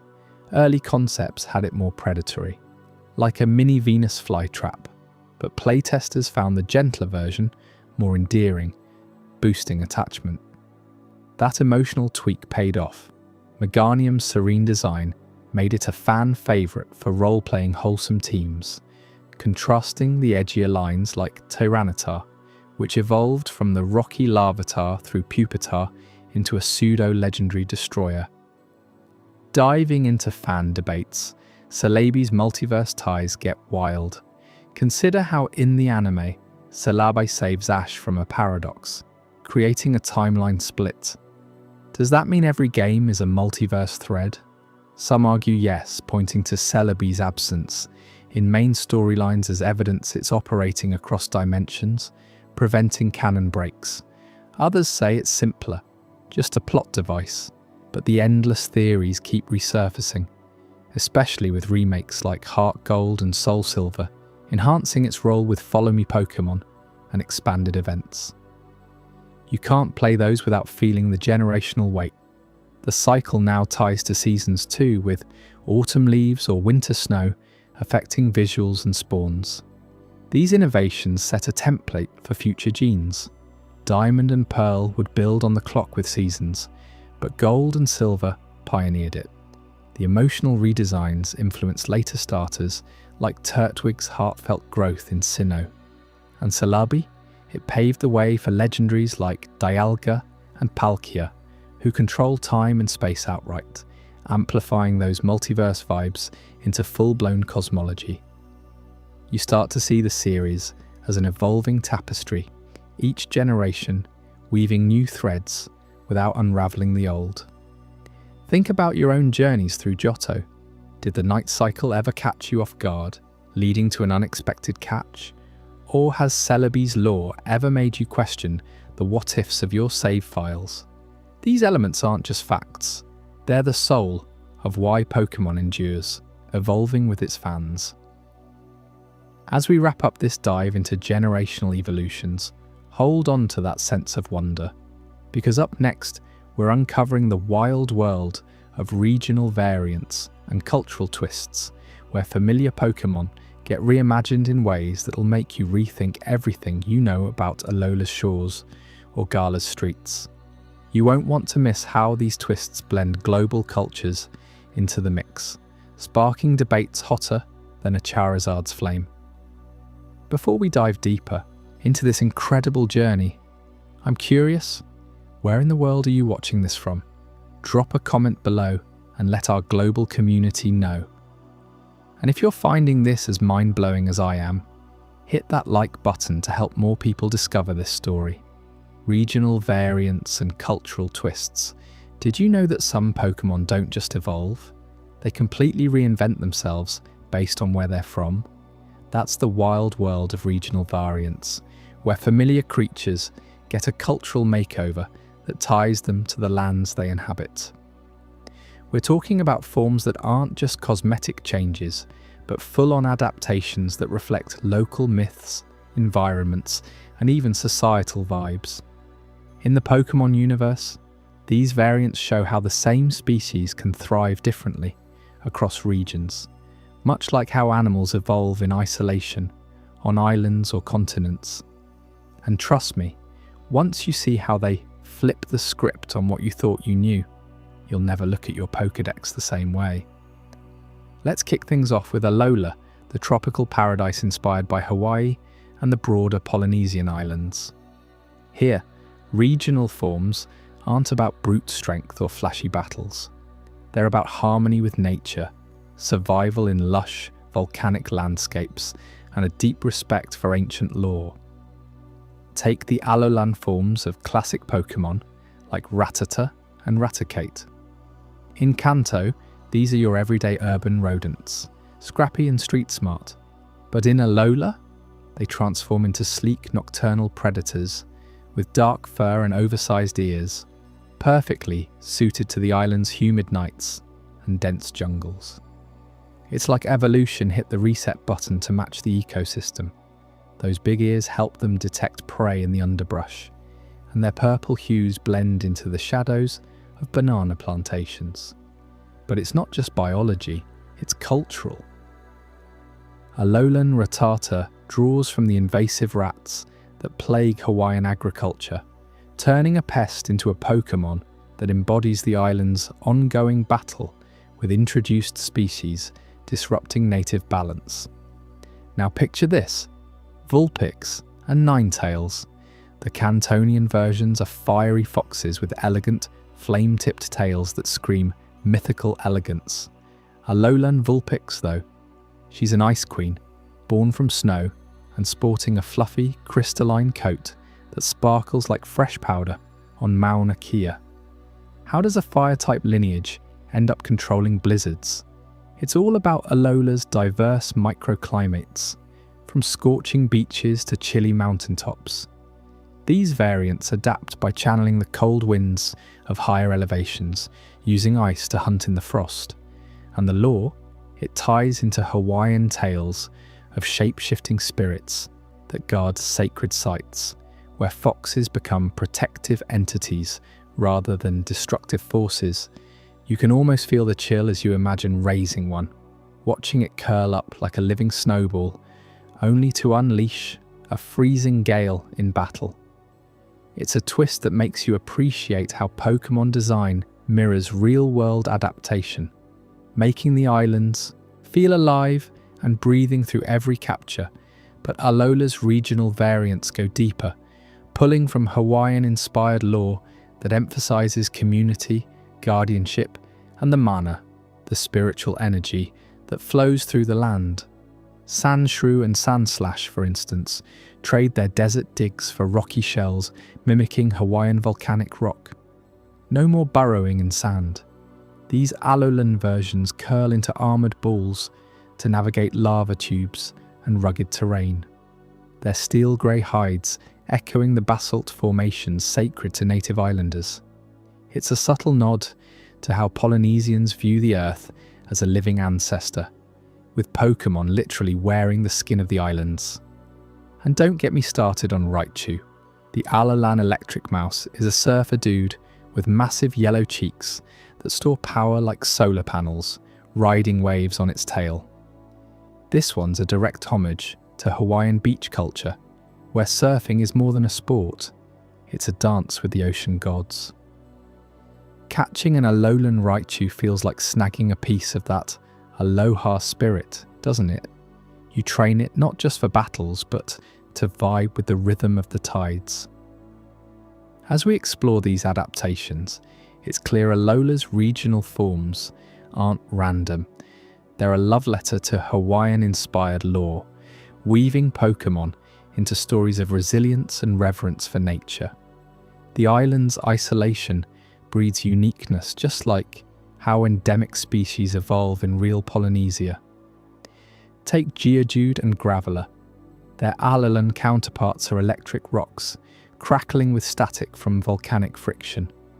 They roll down slopes like living boulders, powering ancient shrines in the game's lore. It's genius, turning a basic rock Pokémon into a symbol of the island's geothermal heart, where eruptions are both destructive and life-giving. You might wonder, why electric instead of rock? Because in Alola, the ground itself pulses with energy, a cultural twist that honours the peacock-like displays of seismic power in Hawaiian myths. Shifting gears to Galar, the region modelled after the United Kingdom, things get a whole lot grittier. If Alola is sunshine and spirits, Galar is smoke and steel, with evolutions that flip expectations on their head through an industrial punk aesthetic. Forget the pastoral charm of earlier games. Here, Pokémon evolve in the shadow of factories, coal mines and bustling cities, reflecting Britain's industrial revolution and its punk rock rebellion. Galarian Corsola, for example, isn't the vibrant coral reef guardian you remember. It's a ghostly remnant, bleached white like coral die-off from pollution. Those branching arms are brittle spires haunted by spirits, a poignant commentary on environmental decay in urban sprawl. Battling one feels eerie, like confronting the ghosts of over-industrialisation, and it hits you right in the feels. How many real-world reefs are fading just like this? Then there's the evolutions that truly subvert what you expect. Zigzagoon and Linoon get a Galarian upgrade into Obstagoon. But wait, it's not just a straight line. Galarian Zigzagoon is a mischievous raccoon-like Zigzagoon with a trash panda vibe, scavenging in alleyways, but its evolution path leads to Obstagoon, a hulking, pinstripe-suited brawler with glowing eyes and a mohawk mane. It's pure punk rock attitude, flipping the cute raccoon into a street fighter that screams with sonic waves. Imagine evolving your little Zigzagoon in the wilds of the Isle of Armor, only for it to bulk up into this defiant beast ready to headbang through battles. The industrial twist? Obstagoon's design draws from British football hooligans and punk icons, with its black and white stripes echoing soccer jerseys, twisted into rebellion. You won't see that coming if you're used to the laid-back Linone. Galarian evolutions keep surprising, like Ponyta and Rapidash. In Kanto, they're majestic fire horses galloping through fields. Galar turns them into ethereal, ghostly steeds with shimmering manes that look like digital glitches or neon lights in the fog. These aren't born from flames, but from the wild area's mysterious energies, perhaps polluted ethers from old power plants. Riding a Galarian Rapidash feels otherworldly, its hooves barely touching the ground as it phases through obstacles. The punk aesthetic shines in its rebellious glow, defying gravity like a cyberpunk unicorn in a dystopian London. And the Meowth line? Galarian Meowth is a coin-headed rogue with a silver tongue, evolving into Berserker, a berserker cat armoured like a Viking with iron whiskers. It's a mashup of Scottish folklore and industrial grit, where the cat's greed turns into fierce, axe-wielding fury. These flips make Gala's world feel alive with contrast. Pretty towns hiding gritty underbellies, and Pokémon that evolve not just stronger, but edgier. Diving deeper into Gala's industrial punk vibe, consider the bird Pokémon. Rookie D evolves into Corvisquire, and then Corviknight, but the Galarian twist makes Corviknight a massive, raven-like knight in tarnished armour, its wings forged like rusted iron plating. It's a direct pull from medieval British heraldry mixed with steampunk machinery. Imagine a Pokémon that ferries you across skies like a gothic airship, cawing orders in a knightly tone. The expectation flip? Instead of a swift flyer, it's a tanky defender, shielding allies with its bulky frame. You catch Rookidee in the dusty outskirts of Motostoke, and by the time it's Corviknight, it's your armoured companion through the league's smoggy challenges. This aesthetic bleeds into battles where every clash feels like a clash of eras, old chivalry versus new machinery. And let's not overlook the Darumaka and Darmanitan duo. Cantonian Darumaka is a fiery sumo wrestler, but Galarian? It's an icy Zen monk with a relaxed pose that hides explosive rage. Evolving into the Zen mode Darmanitan, it bursts into a flaming masked fury that's pure theatrical punk. Think Kabuki meets Mosh Pit. The industrial tie-in. Galarian winters are harsh from factory emissions blocking the sun, so these Pokémon adapt by conserving energy until they snap. It's a mind-bender, a fire type that's initially ice, flipping your type strategies upside down. Training 1, you learn patience, waiting for that Zen trigger, and when it hits, the payoff is explosive. Gala's evolutions like this keep you on your toes, blending surprise with style that screams defiance against the mundane. Now circling back to Alola for a moment of revelation that ties it all together, the Tapu Guardians aren't just regional bosses.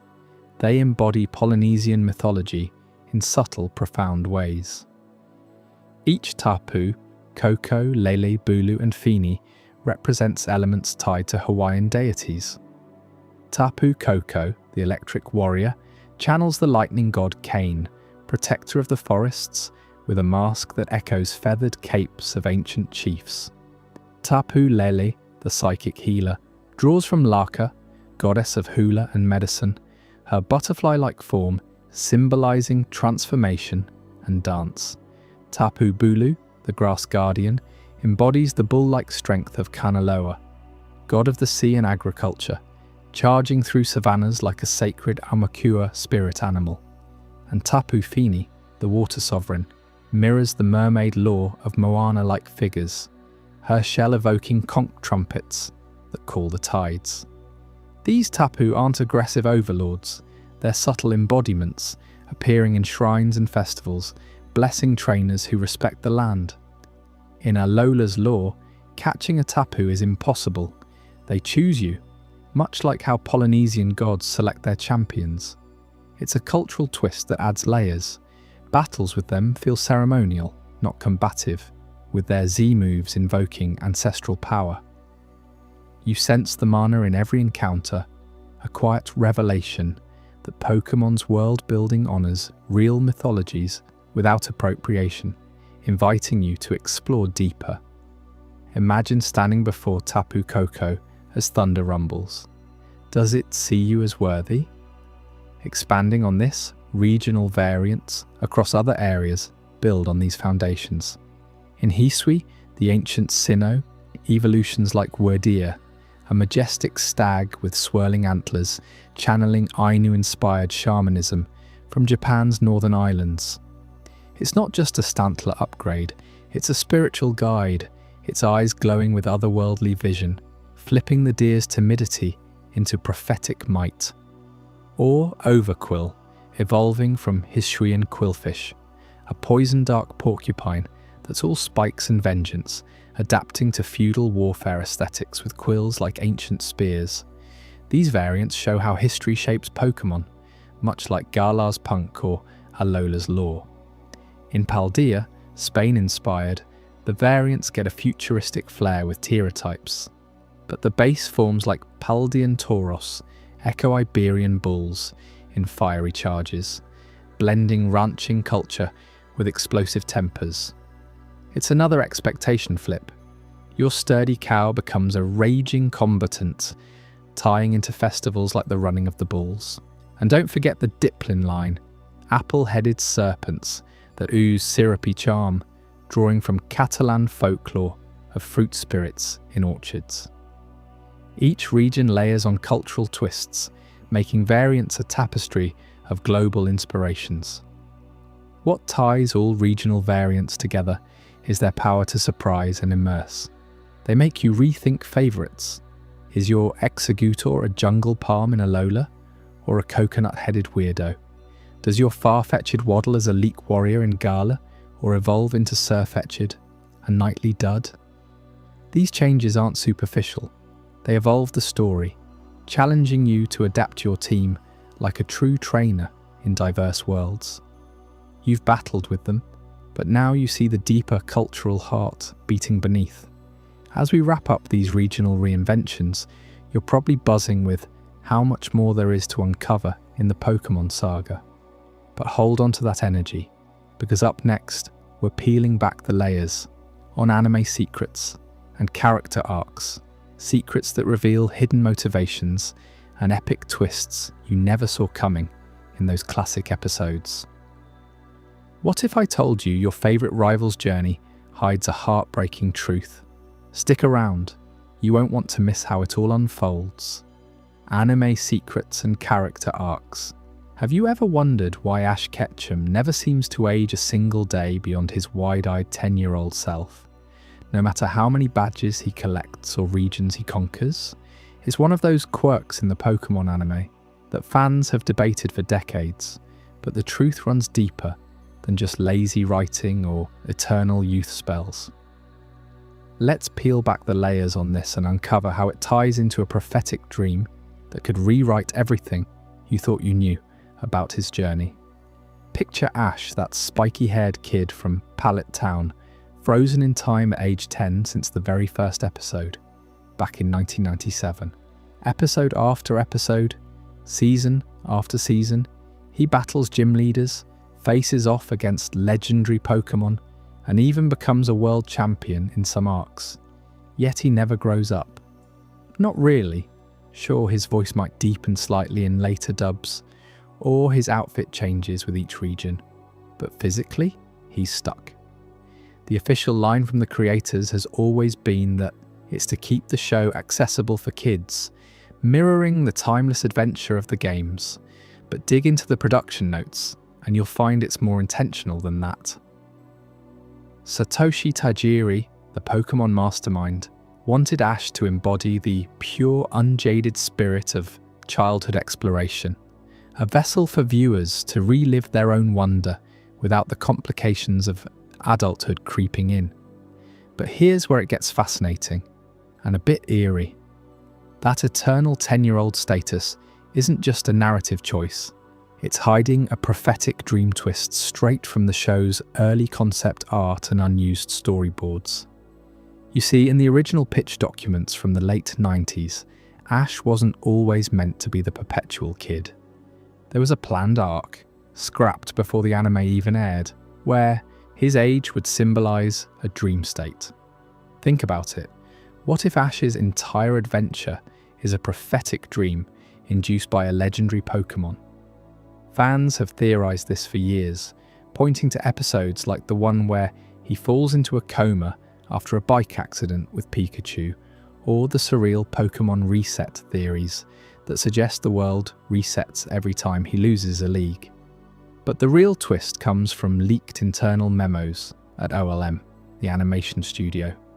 They reveal that Ash's unchanging age was designed as a subtle nod to a dream prophecy where he's trapped in a cycle, reliving his quest until he achieves true mastery. It's like a Pokémon version of Groundhog Day, but with more Pikachu sparks. Imagine this. In those unused scripts, Ash starts to age subtly after key victories. Grey hairs appearing in reflective pools, or his reflection showing an older self during quiet moments by the campfire. But each time, a mysterious force, hinted to be Arceus, the creator deity, resets him, whispering that his dream must continue until the prophecy unfolds. The prophecy that only when Ash truly understands the bond between trainer and Pokémon, beyond badges and battles, will he awaken as an adult, guiding the next generation. It's poetic, right? It explains why he keeps failing at the Indigo League year after year, not because he's incompetent, but because the dream demands growth through repetition. You can almost feel the suspense building in those early episodes, like the creators were planting seeds for a reveal that never came. Instead, they kept him young to stretch the series indefinitely, turning what could have been a finite tale into a global phenomenon. But knowing this twist makes every stumble, every heartfelt goodbye to a Pokémon hit different. It's not failure, it's fate. And speaking of persistent fates, let's shift to the bumbling trio that's been chasing Ash since day one. Team Rocket. Jessie, James and Meowth, those theatrical villains who blast off again and again, only to return with a ridiculous new scheme. Why do they never give up? It's not just for comic relief. Their unwavering persistence stems from unused scripts that reveal origins way darker and more layered than the show lets on. In the anime's polished version, they're portrayed as incompetent goons working for Giovanni, stealing Pokémon for profit and laughs. But behind the scenes, early drafts painted them as tragic anti-heroes with roots in a forgotten Pokémon war.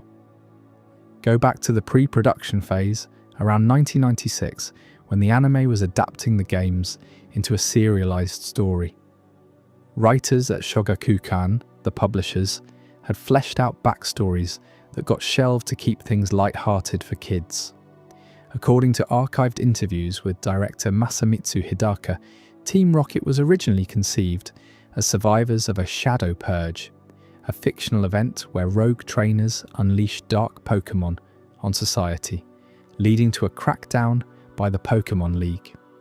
Jessie and James in TBCI, these scripts were orphaned kids who joined the remnants of that group, not out of greed but survival.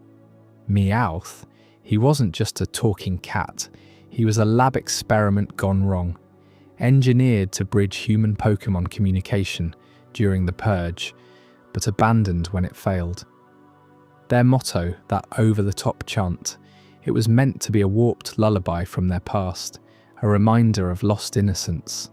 These origins explain their dogged pursuit of Pikachu specifically. In the unused arcs, Pikachu's electric powers were tied to the Purge's energy weapons, making him a key to unlocking suppressed memories for the trio. Every failed capture wasn't slapstick. It was them clawing toward redemption, getting closer to remembering who they were before the motto became their cage.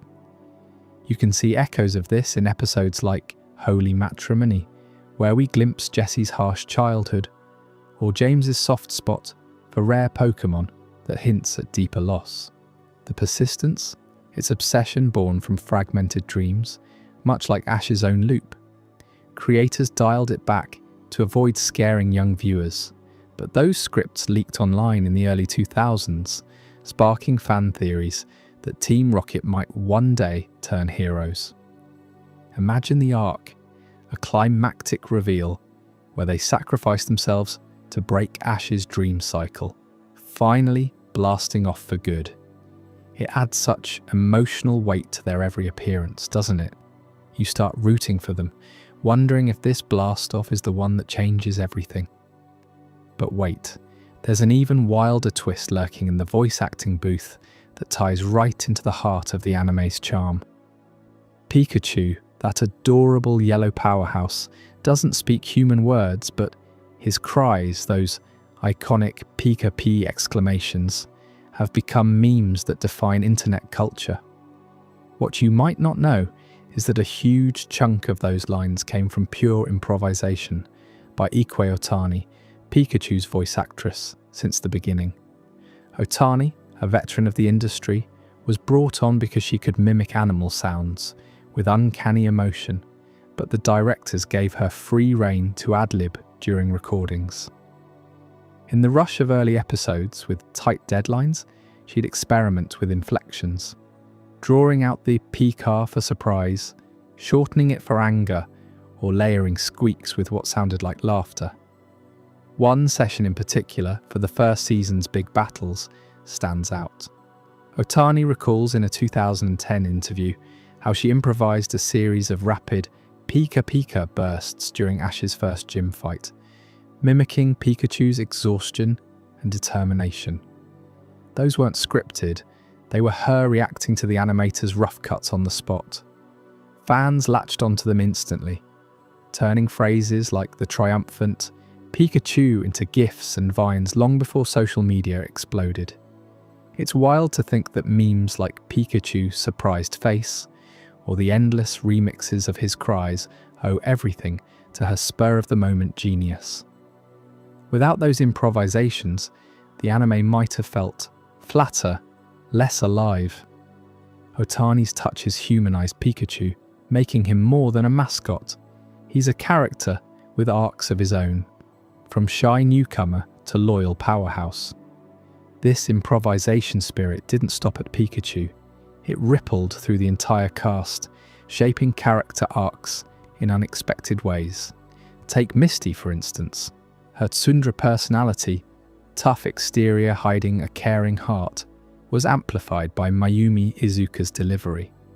In early drafts, Misty was a straightforward water Pokémon enthusiast, but Izuka's ad-libs added sass and vulnerability, like her exasperated sighs that evolved into genuine, sisterly bonds with Ash. It turned her from sidekick to essential arc driver, especially in the Orange Island saga where her growth mirrors Ash's stalled one. Or consider Brock, the ever-reliable breeder. His romantic pursuits were scripted as comic beats, but Yuji Ueda's warm, improvisational chuckles made them endearing, revealing a character arc about seeking connection beyond battles. These voice choices fed into broader secrets of the anime's evolution. Did you know the character arcs were designed with modular storytelling in mind? Each region, Kanto, Johto, Hoenn, had to stand alone while advancing overarching themes because the show's success was uncertain at launch. Writers like Shudo Takeshi hid Easter eggs in arcs to hint at crossovers, like foreshadowing Mewtwo's clone origins in subtle dialogues that paid off years later in movies. Ash's arc, for all its repetition, builds quietly, from impulsive kid to strategic master, learning empathy through losses.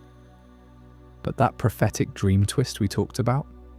It retroactively makes every arc a layer in his subconscious quest, where companions like Brock and Misty represent facets of maturity he hasn't embraced yet. Team Rocket's arc contrasts this beautifully. Their origins in those unused scripts weren't just backstory, they were meant to parallel Ash's dream state. In one scrapped episode outline, Meowth dreams of a world where Pokémon and humans coexist without theft or battles, echoing the Purge's fallout. Jessie's flair for disguises, a survival skill from hiding during raids. James's gentleness with Pokémon, a rebellion against his family's rigid expectations, tying into themes of found family that the trio embodies. Even their defeats propel their arc forward, each blast off a reset that forces reflection, much like Ash's League failures. Fans have pieced this together from convention panels and art books, creating a shadow canon that's richer than the aired show. And let's not forget the supporting cast's hidden depths. Characters like Tracy or Max had arcs cut short due to scheduling, but their brief appearances plant seeds for what could have been. Tracy's observational style was a nod to real-life Pokémon spotters, with unused lines revealing he was meant to document Ash's dream prophecies in a secret journal. It's these layers that make rewatching addictive. You notice how arcs interconnect, how a single improvised cry from Pikachu can spark an entire episode's emotion. But the real magic of the anime's secrets lies in how they reflect our own journeys. Ash's eternal youth? It's a reminder that some dreams never end. They evolve. Team Rocket's persistence? Proof that even villains have untold stories worth chasing. And those improvised memes? They show how creativity can turn a simple sound into cultural lightning. As we uncover these arcs, you start seeing the anime not as kids' entertainment, but a tapestry of human experience, woven with intention and accident alike. Of course, the Pokémon universe doesn't stop at animated adventures. If these anime secrets have you hooked on the hidden layers, just wait until we dive into the trading card game Hidden Depths, where rare cards hold lore that could upend everything from the games to the show. What secrets are buried in those foil prints? Stick around, you won't want to miss it. Trading card game, Hidden Depths. Did you know that the very first Pokémon trading card game release turned a single card into an overnight legend worth more than some people's cars? We're talking about the base set holographic Charizard, the fiery dragon that captured hearts and wallets in 1999, skyrocketing from a simple collectible to the ultimate prize in the Pokémon universe. But as the game exploded in popularity, it wasn't all smooth sailing. Hidden depths lurked beneath the shiny foils, from game-breaking powerhouses that shattered tournaments to a flood of fakes that shook the entire community to its core. Let's dive into the wild world of the Pokémon TCG and uncover these secrets that made it more than just a game. Picture this, it's the late 90s and Pokémon fever is sweeping the globe after the video games take off. Wizards of the Coast, the folks behind Magic, The Gathering, step in to bring Pikachu and friends to the card table. The base set drops in January 1999, packed with 102 cards that feel like pure magic in your hands. But one card stands out immediately, the holographic Charizard. Why? It's not just the artwork, it's the evolution of hype. Charizard was already the poster boy of Pokémon, the ultimate fire type that every kid dreamed of training. Now, in card form, with that dazzling hollow effect catching the light like a real flame, it becomes something mythical. You see, back then, collecting wasn't about investment strategies or grading services. It was raw excitement. Kids traded their allowances, birthdays, even chores for a shot at pulling that Charizard from booster packs. And overnight, it transformed. Stores sold out in hours. Black market trades popped up on playgrounds. By the end of the first year, a near-mint hollow Charizard could fetch hundreds of dollars, while the common versions were pocket change. What made it the Holy Grail? Rarity played a huge part. Only about 1 in every 72 packs had a chance at it. But the real spark was cultural. Charizard represented victory, power, the pinnacle of a trainer's journey. Fans didn't just want it, they needed it to feel complete. Stories flooded forums of siblings fighting over it, collectors framing it like fine art. It wasn't long before it symbolized the entire TCG boom, pulling in millions and turning casual players into diehards. But as the game grew, so did its competitive edge. Tournaments sprang up everywhere, from local game stores to massive regionals, drawing crowds that rivaled sports events. Players built decks around strategy, synergy, and yes, those overpowered cards that could swing a match in seconds. Enter the ban lists, the TCG's way of keeping things fair. Wizards of the Coast started monitoring the meta, the dominant strategies that were ruining the fun. And boy, did they find some doozies in those early sets. Take Jungle's Vileplume, for instance. This grass-type beast had an ability called aromatherapy that let you draw cards while crippling your opponent's setup. In skilled hands, it stalled games indefinitely, turning quick battles into grueling slogs. Tournaments in 2000 were plagued by Vileplume decks that won by outlasting everyone else, not outplaying them. Players complained it killed the excitement. Why risk bold moves when you could just hide behind endless card draw? So it hit the restricted list fast, limited to one per deck, but even that couldn't fully tame it. The ban lists became a battlefield themselves, with heated debates in newsletters and online boards about what constituted broken. Then there was the infamous Haymaker decks powered by cards like Hitmonchan from the base set. This fighting type punched through defences with Haymaker, dealing damage based on your opponent's energy, up to a devastating 80 in one hit. It broke tournaments left and right, especially in 1999's early circuits. Imagine facing that. Your carefully built Pokémon gets one-shotted before you even untap. Pros dominated with these, leaving casuals feeling powerless. Wizards responded by errataing the card's effect, toning it down so it couldn't scale so wildly. But the damage was done. Those bans exposed how the game's balance was fragile, designed in haste to ride the Pokémon wave. And don't get me started on Fossil's Articuno. This legendary bird froze opponents solid with Blizzard, hitting everything on the bench for 20 damage each turn.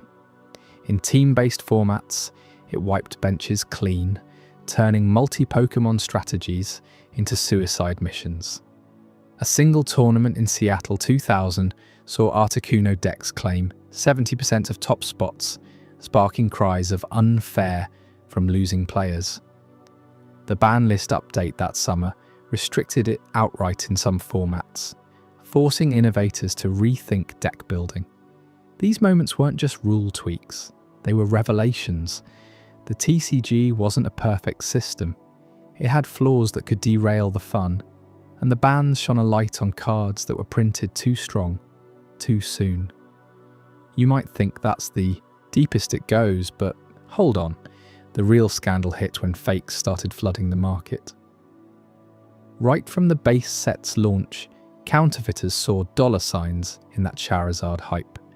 Bootleg operations in Asia churned out near-perfect replicas using cheap foil and blurry printing that fooled the untrained eye. By 2000, reports trickled in, kids trading what they thought were holos, only to find them peeling or fading after a month. Authentication became a nightmare. No PSA grading yet, just word of mouth and magnifying glasses at card shops. One story that captures it all involves a massive tournament in Japan, 2001. A top player brings his prized deck, including a holo Venusaur that's suspiciously shiny. During deck checks, officials spot the telltale signs: uneven borders, off-colour text. Turns out, half the field had fakes mixed in, smuggled from underground markets. The event nearly cancelled, with prizes withheld amid accusations. This sparked the authentication scandals that rocked the community. Wizards issued warnings, but it was too late. Values plummeted for unverified cards and trust eroded. Collectors formed watch groups, sharing tips on spotting fakes. Check the star symbol's alignment, feel the cardstock's weight. It was chaos, turning a kid's game into a detective story. These hidden depths didn't just affect prices or rules, they shaped the TCG's soul. The Charizard craze birthed a collector culture that's still thriving today, with auctions hitting six figures for pristine copies. Ban lists evolved into a dynamic system, now handled by the Pokémon Company, keeping the meta fresh and fair. And the fake scandals? They paved the way for modern protections like holograms, serial numbers, and third-party authenticators. Without these bumps, the game might have fizzled, but instead, they added layers of intrigue that hooked players deeper. Let's zoom in on how the Charizard phenomenon unfolded step by step. When the base set hit shelves, it was bundled in those iconic booster boxes, 36 packs each, promising adventure in every rip. But pulling a holo Charizard? That was like winning the lottery. Early adopters remember the rush, ripping packs at lunch, hearts pounding, as foil glinted. One viral tale from a fan convention recounts a 10-year-old trading his entire collection for one, only to have his parents ground him for a week. Overnight, it wasn't just a card, it was status. Media picked up on it. Articles in gaming mags called it the card that started a frenzy. Prices jumped from $50 to $200 in months, drawing adult investors who saw Pokémon as the next Beanie Baby boom. As tournaments ramped up, overpowered cards like those became legends in their own right. Remember Snorlax from base set? Its block sleep ability let it tank hits, while yawning off status effects, dominating stall decks. In the 1999 World Championships qualifiers, Snorlax mirrors decided finals, with players joking it was the bear that wouldn't wake up. Bans curbed it by limiting sleep counters, but not before it inspired memes and fan art that still circulate. Or consider Team Rocket's Dark Charizard. Wait, no, sticking to early sets, but you get the idea. Each ban list drop was an event, announced in trading post magazines with fan theories exploding online. Will they hit my favourite? Players wondered, dissecting rulings late into the night. The fake flood added paranoia to the mix. By 2002, estimates pegged 20% of circulating base set cards as counterfeits.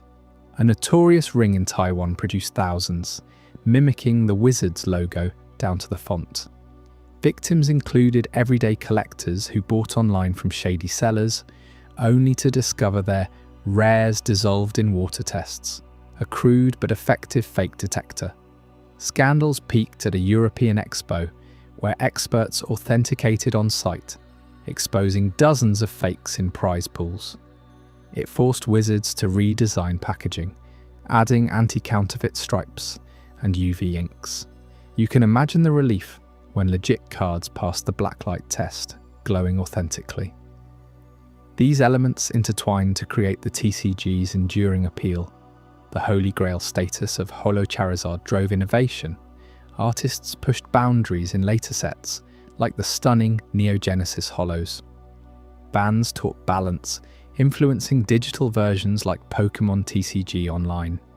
And the authentication wars built community bonds, with subreddits and Discord servers dedicated to spotting fakes today. It's a testament to how a simple card game evolved into a cultural juggernaut, full of triumphs and pitfalls that mirror real life. But why does this matter to you, the Pokémon fan tuning in? Because understanding these depths enriches every pack you open, every deck you build. That thrill of the pull, the strategy of the game, the savvy of collecting, it's all rooted here. The base set wasn't perfect, but its hidden layers made it immortal. As we wrap up this dive into the trading card game's secrets, you might be wondering about the darker side that followed. Up next, in Chapter 10, Controversies and Bans, we'll uncover the explosive fights, lawsuits, and rule changes that nearly tore the Pokémon world apart. Stick around, because what happened next will shock you. Controversies and bans. Did you know that in the late 1990s, piles of Pokémon trading cards and books went up in flames across the United States, all because some folks saw them as gateways to the devil? Yeah, Pokémon's journey to global domination wasn't all smooth sailing. From its earliest days, this franchise sparked outrage, bans, and even medical emergencies that made headlines worldwide. We're talking about a beloved kids game that got branded as demonic, episodes that sent hundreds to the hospital, and cultural clashes that forced creators to rewrite names and designs just to keep the peace. Stick with me as we unpack the wild side of Pokémon's controversies and bans, because what you'll hear next might just change how you look at that next gym battle. Let's start back in the 90s when Pokémon first exploded onto the scene in the West. You remember the hype, right? Kids everywhere trading cards, watching the anime, dreaming of catching them all. But not everyone was on board. Religious groups, especially in conservative parts of the US, started raising alarms. They pointed to the creature's powers, things like evolving through battles, summoning storms, or even psychic abilities, and called it all straight out of a satanic playbook. Evolution? That sounded too much like Darwin's theory, which some saw as anti-biblical. And don't get me started on the cards themselves. Some featured what they dubbed occult symbols, like stars or mystical runes that vaguely resembled pentagrams, if you squinted hard enough. It wasn't just talk. In 1999, things escalated to actual book burnings. Picture this. In Albuquerque, New Mexico, a church group gathered dozens of families and torched stacks of Pokémon merchandise right in the parking lot. Parents watched as their kids' collections, cards, manga volumes, strategy guides, curled up in the fire, all in the name of protecting young souls from demonic influences. The organizer, a local pastor, went on record saying Pokémon encouraged kids to worship false idols and dabble in witchcraft. It spread from there. Similar events popped up in Texas, where a youth group burned over 1,000 cards, and in Pennsylvania, where school boards debated banning the game outright because it promoted gambling through trading and battling. You can imagine the chaos for kids. One day, you're the coolest at recess with your holographic Charizard. The next, it's ashes because your neighbour's church says it's evil. These weren't isolated incidents either. National news picked it up, with outlets like CNN running segments on the Pokémon panic. Critics argued the franchise was subtly teaching evolution as fact, which clashed with creationist views. Game Freak and Nintendo had to respond carefully. They issued statements emphasizing that Pokémon was just fantasy fun, no real magic involved. But the damage was done. Sales dipped in some areas, and Pokémon became a lightning rod for the culture wars of the era. It makes you wonder, doesn't it? How does a game about friendly monsters turn into a symbol of moral decay? Yet despite the flames, Pokémon bounced back stronger, proving that bans only fueled the fire of its popularity. Fast forward a bit, and the controversies didn't stop at bonfires. The anime itself became ground zero for one of the most infamous incidents in TV history. We're talking about episode 38 of the original series, but wait, no, actually, it was in the Johto arc, season 5, titled Electric Soldier Porygon. This one aired in Japan on December 16th, 1997, and what happened next was nothing short of a national crisis. The episode features Ash and friends entering a virtual world to rescue a kidnapped Porygon, that quirky digital duck Pokémon. To ramp up the excitement, the animators used rapid flashing lights, red and blue strobes, as Porygon zaps Team Rocket out of the picture. It was meant to be a cool sci-fi effect, but boy did it backfire. Within seconds of broadcast, viewers started collapsing. Over 600 children across Japan suffered epileptic seizures, convulsions, and loss of consciousness right in their living rooms. Ambulance sirens wailed through the streets of Tokyo and beyond as parents rushed their kids to hospitals. The official count was 685 affected, with 44 needing overnight stays. It was dubbed the Pokémon shock, or Porygon incident, and it sent shockwaves through the entire industry. Japan halted all Pokémon broadcasts for 4 months, while experts investigated. Turns out the flashing was a textbook trigger for photosensitive epilepsy, hitting about 1 in 4,000 kids who are susceptible.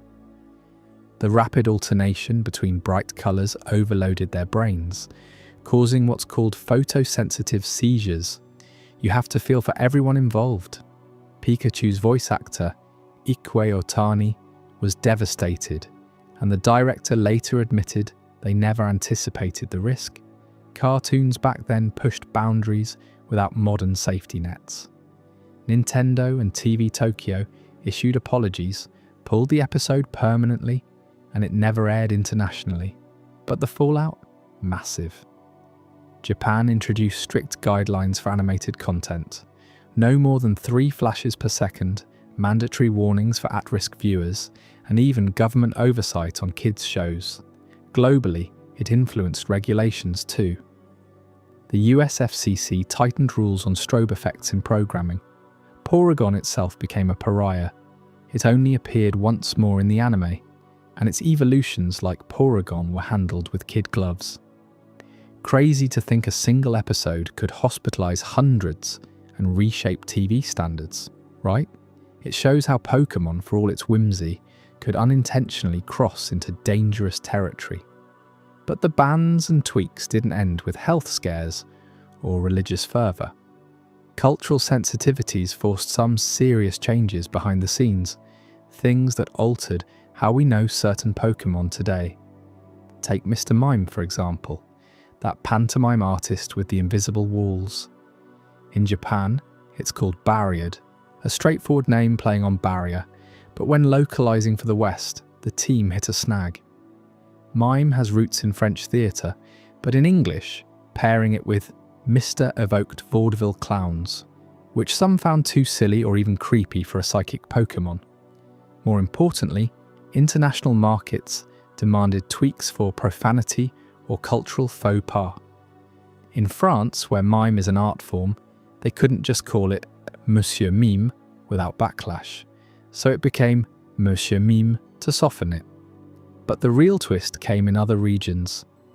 In Hispanic countries, early translations flirted with Señor Mime, but sensitivities around gendered titles led to neutral versions like Mr. Mime standardized. Globally, this wasn't a one-off. Pokémon's design team at Game Freak has a history of adapting to avoid offense. Remember Jinx, that ice queen with the blackface-like features? Debuting in Generation 1, she was inspired by Scandinavian folklore, but by the late 90s, critics in the US slammed her as racially insensitive, evoking minstrel show stereotypes. Nintendo responded by digitally altering her in later games, changing her skin from black to purple, starting in Pokémon Stadium 2. The anime censored episodes featuring her, and she's been absent from the spotlight ever since. It sparked debates on cultural appropriation in gaming. Was it an innocent design choice, or a blind spot in Japanese creativity? You decide, but it forced the franchise to get more diverse and aware. Then there's the outright country bans. Saudi Arabia, for instance, banned Pokémon video games in 2001, calling them un-Islamic for promoting Zionism. Yeah, they claimed the 6-pointed stars on some Pokeballs were Jewish symbols, and Clefairy's coin tosses encouraged gambling. Schools there confiscated cards, and imports were halted until revisions. In other Middle Eastern spots, similar edicts flew because of evolution themes conflicting with religious teachings. Even in the West, places like Bellevue, Washington, saw school bans in 1999 after that pastor's anti-Pokémon crusade linked it to youth violence, citing battles as glorifying aggression. Libraries pulled manga volumes, worried about subliminal messages. And let's not forget the trading card controversies. The game was accused of being a pyramid scheme, with rare cards driving kids to beg parents for packs. In the UK, parents complained to regulators about addictive loot box mechanics before loot boxes were even a term. Japan saw lawsuits from families claiming the cards caused family fights over trades. Nintendo had to print disclaimers and even limit pack sales in stores to curb the frenzy. These incidents piled up, painting Pokémon as more than just a game. It was a cultural battleground. Creators like Satoshi Tajiri must have been stunned. He designed it as an escape, inspired by his childhood bug-collecting days in rural Japan. Yet time and again, it clashed with societal norms. Take the environmental angle.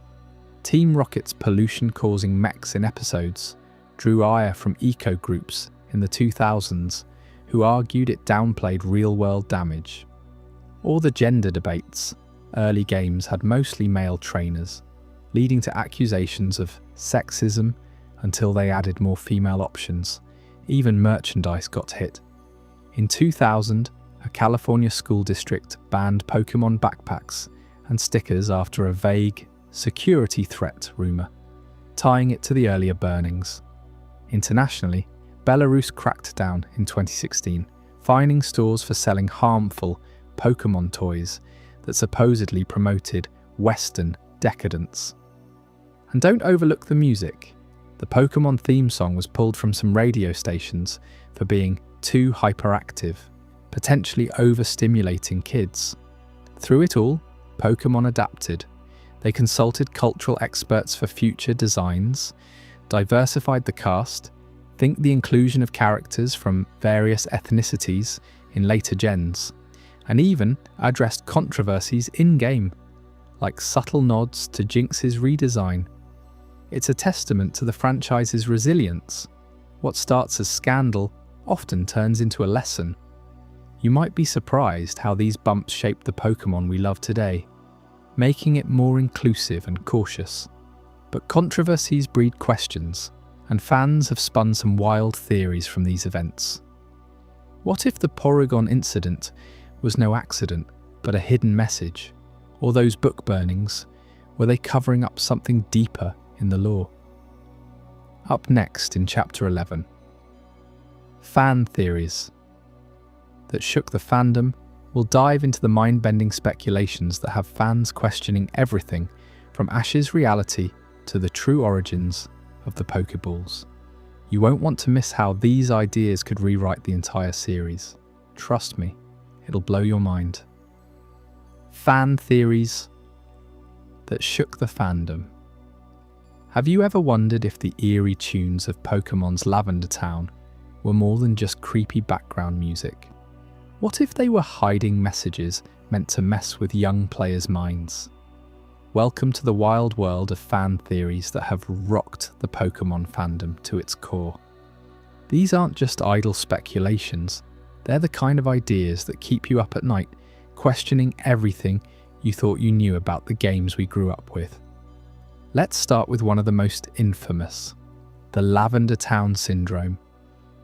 Back in the late 90s, when Pokémon Red and Green first hit shelves in Japan, players began reporting strange things.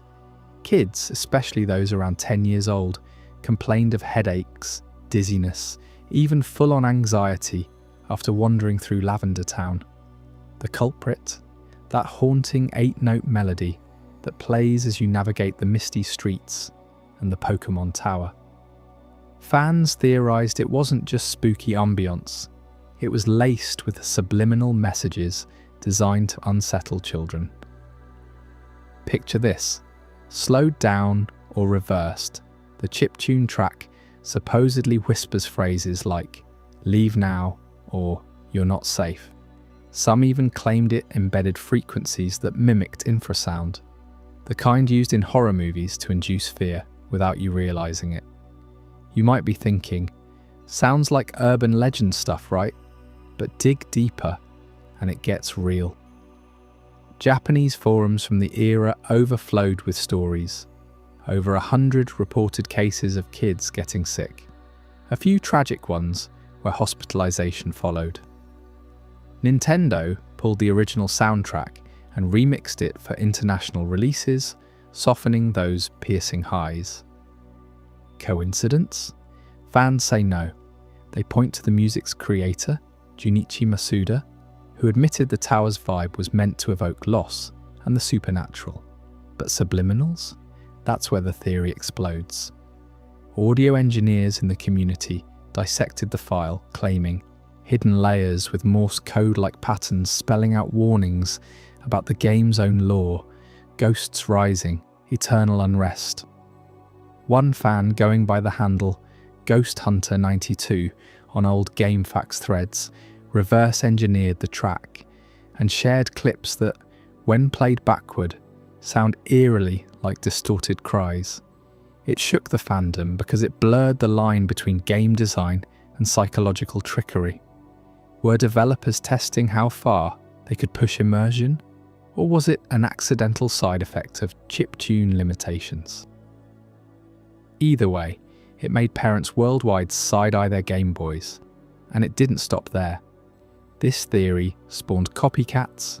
Fans started analysing other tracks, Route 10's theme, the Sylph Come Elevator music, for similar Easter eggs.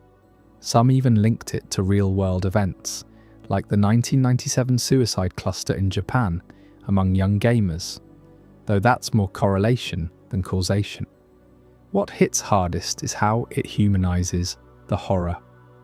Lavender Town isn't just pixels, it's a reminder that games can touch something primal, especially for kids navigating grief through a virtual lens. If you've ever felt that chill climbing the tower, avoiding wild, ghastly encounters, you know exactly what I mean. It's the kind of theory that turns a nostalgic spot into a forbidden zone. Shifting gears to another theory that tugs at the heartstrings, the ghost girl in Pokémon Tower. You remember her, right? That spectral figure blocking the top floor until you play the Poké Flute. Fans have long whispered she's more than a glitchy NPC. She's a tribute to a real tragedy behind the scenes at Game Freak. The story goes that during development of the original games, a young artist on the team, barely out of her teens, poured her soul into designing the tower's ghosts. She was inspired by her own loss, crafting the Ghost Girl as a manifestation of unresolved sorrow. But then, devastatingly, she passed away suddenly, some say from overwork, others from illness, before the game shipped. Her colleagues, heartbroken, left her creation in as a quiet memorial, the flute mechanic symbolising how music can soothe even the deepest haunts. This theory gained traction in the early 2000s when leaked dev notes surfaced on fan sites. No official confirmation from Nintendo, of course, but the details align too neatly. The girl's sprite has an unusually detailed expression, eyes downcast, almost pleading, that stands out from the era's blocky graphics. Fans theorised her dialogue, sparse as it is, hides clues. "I wanted to see my Pokémon again," echoing the artist's final project notes about reuniting lost companions. It shook the fandom because it peeled back the corporate curtain, revealing the human cost of crunch time in game dev. Remember, Pokémon was born from Satoshi Tajiri's childhood bug-collecting dreams, but by Red and Green's crunch, the team was pushing limits. This theory humanises that struggle, turning a frustrating roadblock into a poignant what if. What if that ghost wasn't just code, but a digital eulogy? Delving further, enthusiasts connected dots to the game's lore. The Ghost Girl's release ties into Marowak's backstory, a mother Pokémon slain, her spirit lingering. Fans speculated the artist drew from personal grief, perhaps losing a pet or family member, infusing the tower with authentic pain. Online communities like Reddit's or Pokémon theories exploded with art recreations, fanfics expanding her tale into full-blown tragedies. One viral post from 2015 claimed hidden text in the game's data references, and MK, initials matching the rumoured artist's name. True or not, it forces you to replay the scene differently. Less annoyance, more empathy. It's a theory that elevates Pokémon from kids' game to cultural artifact, reminding us creators bleed into their work. But fan theories don't just dwell in the shadows, some unlock entirely new worlds. Take the revelation about AR codes in later games. Fans decoding them years after release to access alternate realities. It started with Pokémon Sun and Moon in 2016. Players noticed peculiar QR codes scattered in the Alola region. Scan them with the Pokédex, and bam, rare encounters or items. But eagle-eyed theorists went further.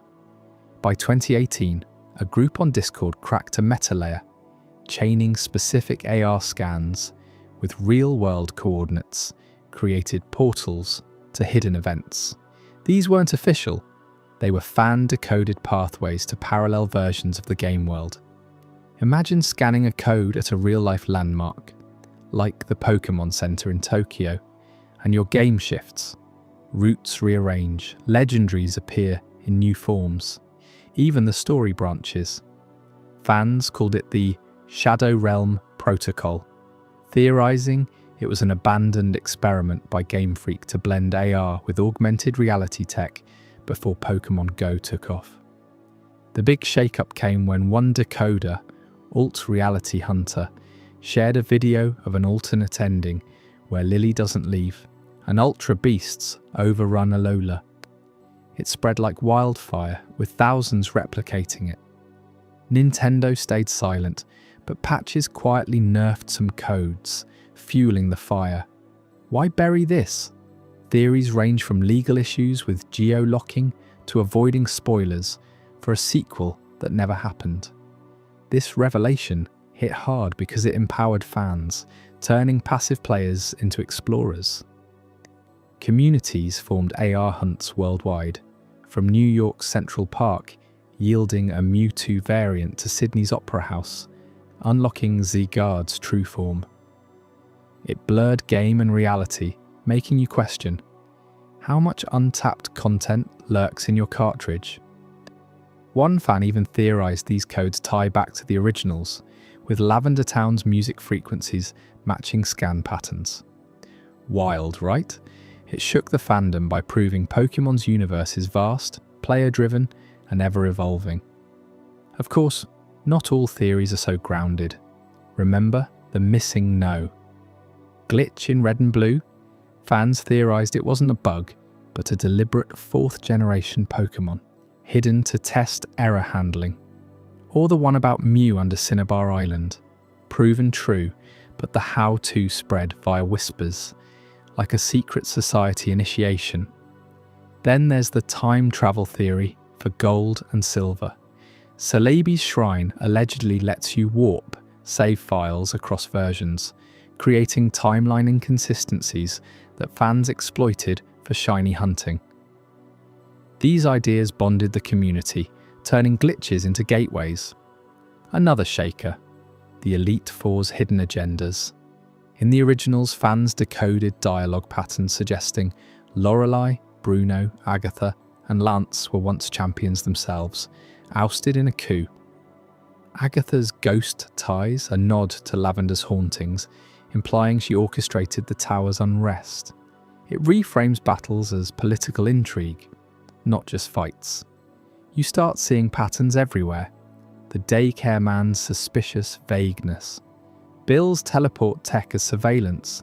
Diving into Gen 3, Ruby and Sapphire's weather system sparked the climatic conspiracy. Fans claimed random battles weren't random. They mirrored real-world events, like Rayquaza appearing more during typhoons in Japan. Decoded via data mining, it suggested embedded news APIs, abandoned for privacy reasons. Shocking, because it made Pokémon feel alive, responsive to the world. Heart of the theories, though, circles back to those early ones. Lavender's music, that Ghost Girl, they're the foundation.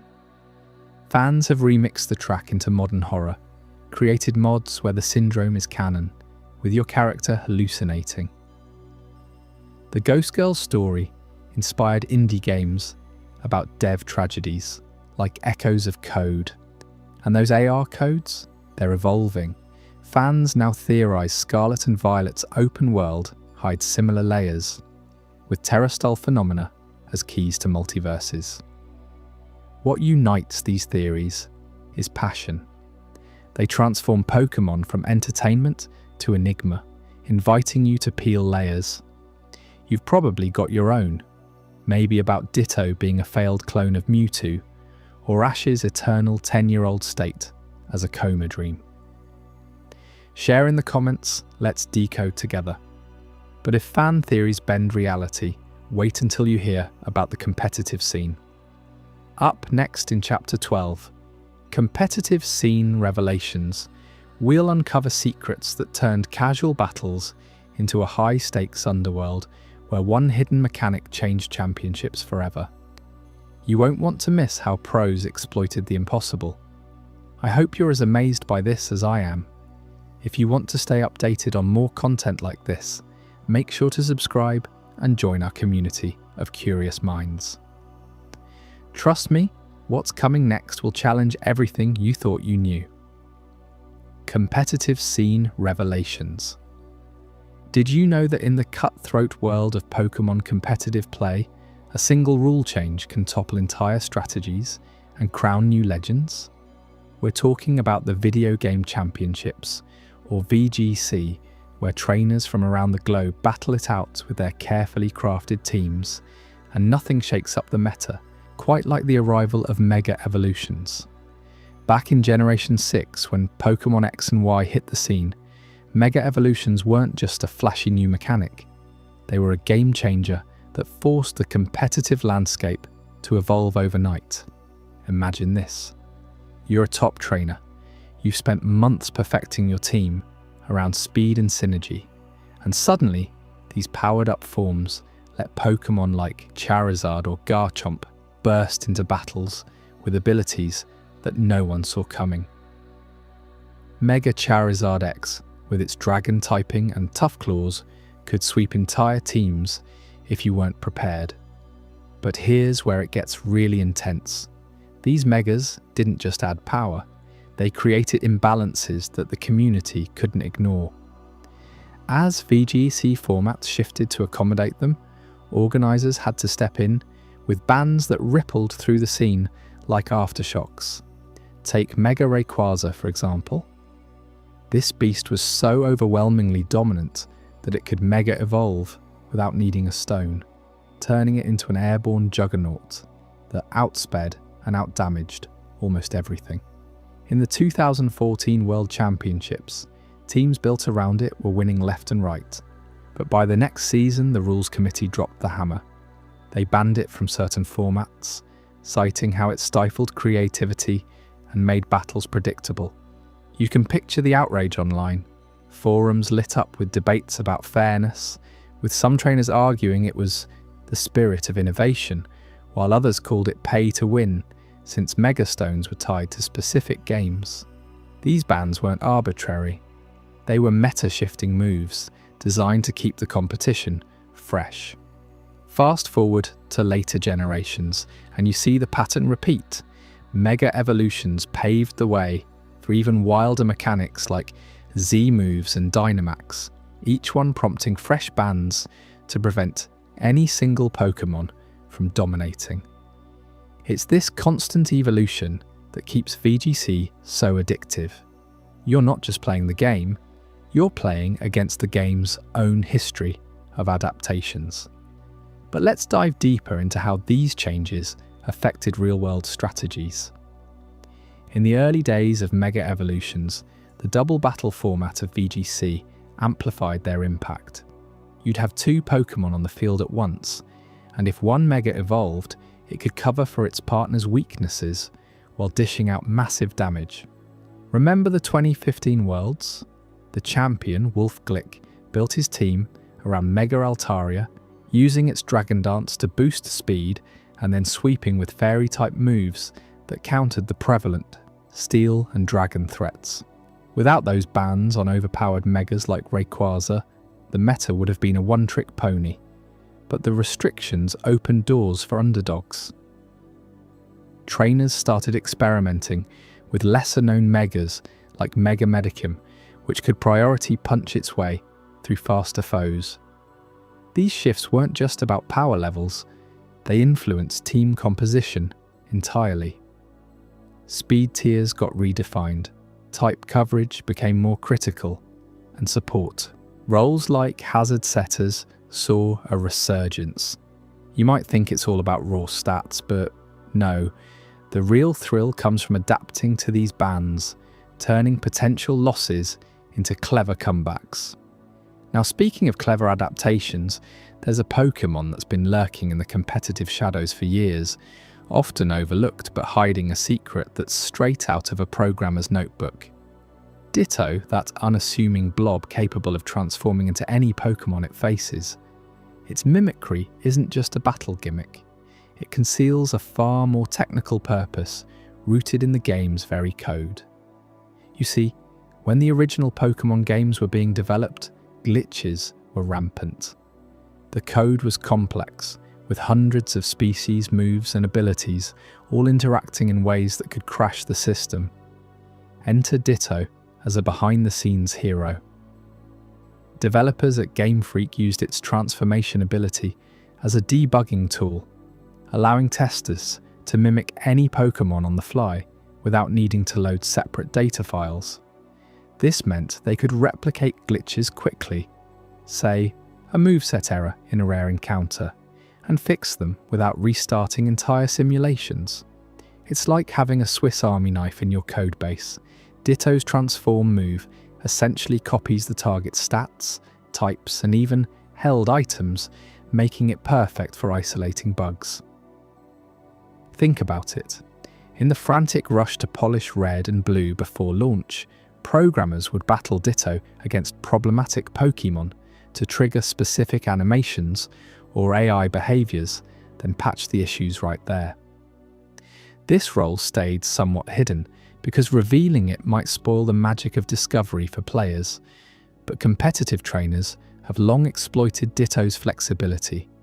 In VGC, it's not a frontline attacker, but a wildcard sub-in. You could send it out against a predicted switch, mimicking a bulky water type to wall a fire threat, or copy a setup sweeper to turn the momentum. The irony?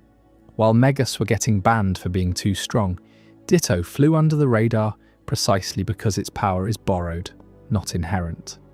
But that glitch-fixing origin adds a layer of appreciation. Next time you see a Ditto in a rental team, remember, it's not just copying moves, it's echoing the unsung efforts that made the game stable enough for you to enjoy.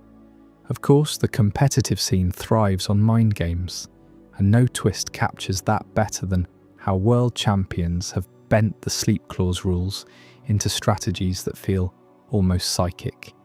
The Sleep Clause, for the uninitiated, is a standard rule in most formats. Only one Pokémon on your team can be asleep at a time. It's there to prevent cheesy stalls where you'd put everything to sleep and chip away safely. But top players, they've turned it into a weapon of deception. Picture this, you're in the finals, tension thick as your opponent leads, with a hypnosis user like Jigglypuff. You know the clause, so you brace for one sleep at most. But what if they faint? Champions like Sagen Park in 2016, Worlds used this to their advantage, layering sleep with status moves and switches. They'd put a frail scout to sleep first, lulling you into thinking that's their play. Then hit your key sweeper with a secondary sleep inducer after a baton pass. Suddenly your team is disrupted, and you're scrambling to wake up or switch without triggering the clause violation. It's mind-bending because it plays on psychology. You assume the clause limits them to one trick, but they exploit the timing. In doubles, it's even wilder. One Pokémon sleeps the opponent's lead, while the partner sets up entry hazards. I've seen replays where trainers like Tord Reklev baited the sleep clause early, forcing opponents to waste revives, then unleashed a fresh team untouched by status. This isn't just rules lawyering, it's strategic genius that rewards foresight. Why does it work so well?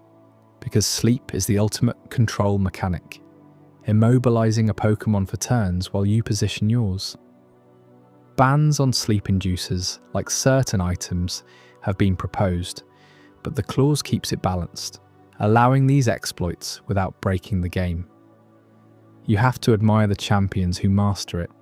It's like chess with Pokémon, where every clause is a potential trap.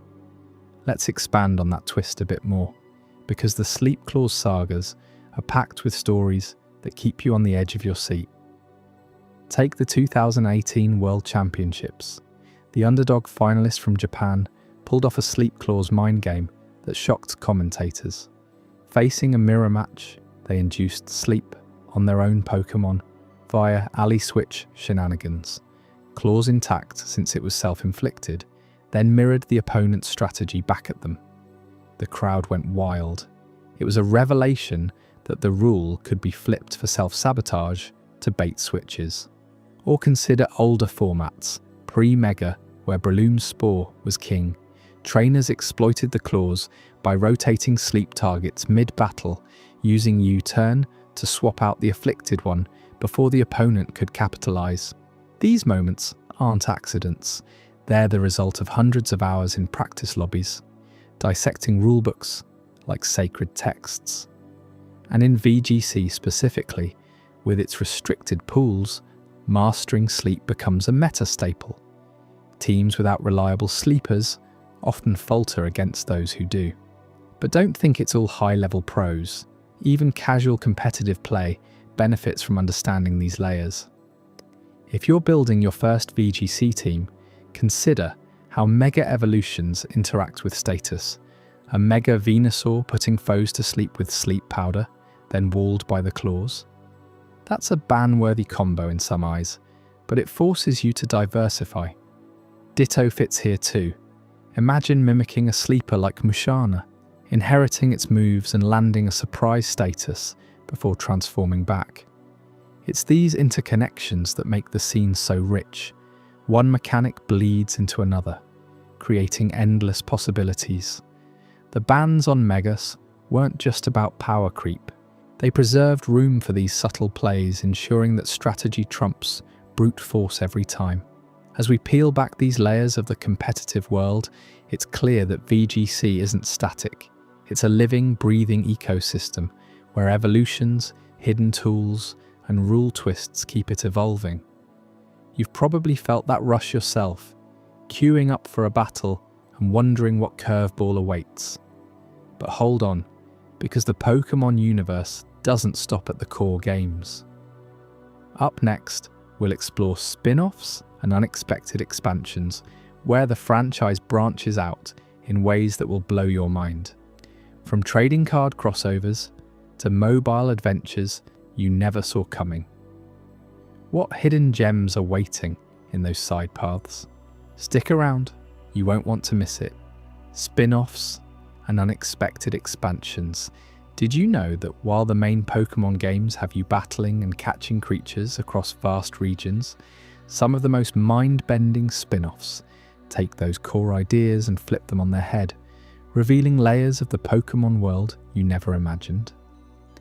We're talking about titles that step away from the gym badges and Elite Fours to explore photography, exploration, and even moral dilemmas that could shatter your understanding of what it means to be a trainer. These unexpected expansions aren't just side quests. They're windows into the deeper lore, identity crises, and ethical quandaries that make the Pokémon universe feel alive and unpredictable. Let's dive right in, because once you see how these games expand the franchise, you'll never look at your Pokédex the same way. Take Pokémon Snap, for instance, released back in 1999 for the Nintendo 64. At first glance, it seems like a simple diversion. You're Todd Snap, a young photographer tasked with snapping pictures of Pokémon in their natural habitats on various islands. No battles, no captures, just point, shoot, and score based on how well you capture their behaviours. But here's where it gets fascinating.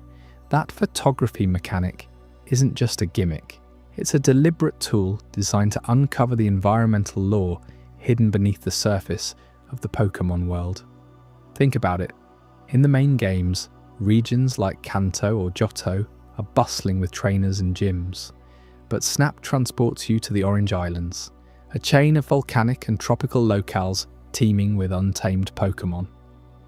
As you ride that trusty Jigglypuff-powered Wiggly taxi through river valleys, beaches, and even a valley of fire, you're not just taking selfies with wild creatures.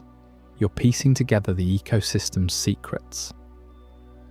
Remember the first level beach? You spot Pokémon like Magikarp flopping around in the shallows, but as you progress, you learn how environmental factors influence their actions.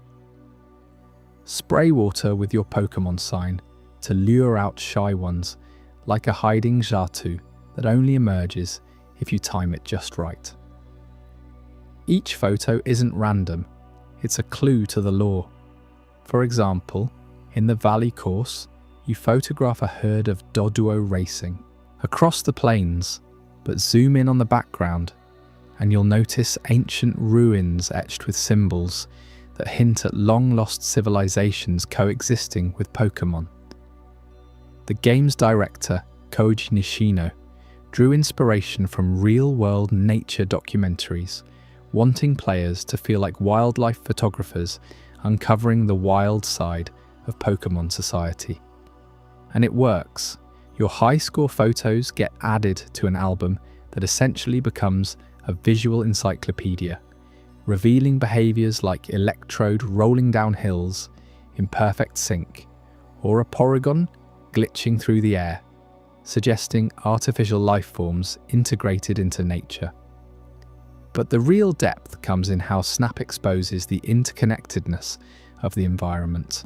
In the tunnel level, darkness hides glowing Voltorb, but using your camera flash reveals not just the Pokémon, but bioluminescent fungi and minerals that power the underground ecosystem. It's like the game is whispering that Pokémon aren't isolated beasts, they're part of a delicate balance.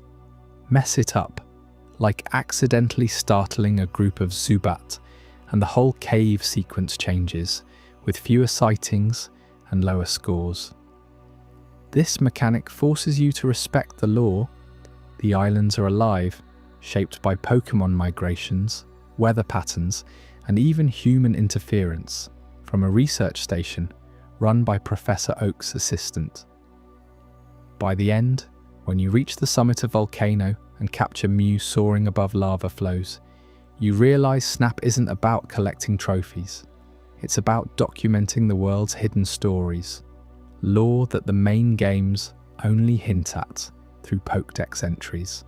You start wondering what other unseen forces are at play in places we never visit. Shifting gears to another spin-off that truly bends reality, let's talk about the Pokémon Mystery Dungeon series.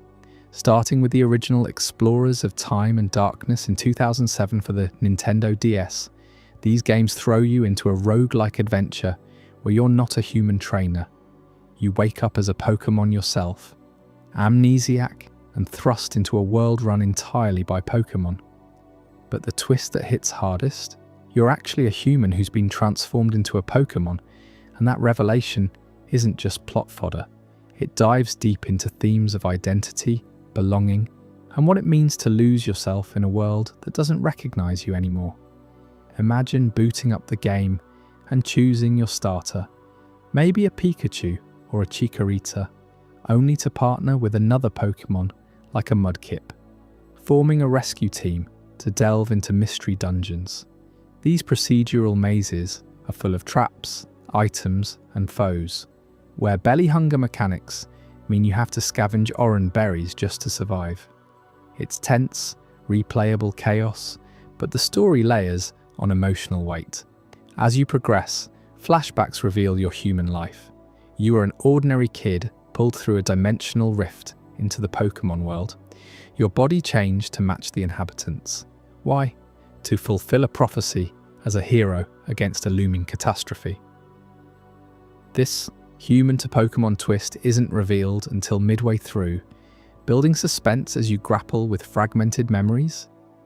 Do you cling to your lost humanity, or embrace your new scaly, feathered, or furry form? The identity themes shine in how the game mirrors real psychological struggles. Your partner Pokémon idolizes humans as legendary saviors, yet you're right there, unable to prove it. Conversations in Pokémon Plaza, where you recruit guild members and take on jobs, probe questions like, who am I if no one knows my true self? One poignant scene has you staring at your reflection in a stream, questioning if the transformation erased your past or if it's all an illusion. The series expands this across titles. In Gates to Infinity for the 3DS, Your human origins tie into themes of friendship and isolation in a post-apocalyptic world, where bitter Pokémon shun the idea of heroes. Super Mystery Dungeon, on the same system, amps up the drama with a mass transformation event, forcing everyone, including your closest allies, to confront their changed identities.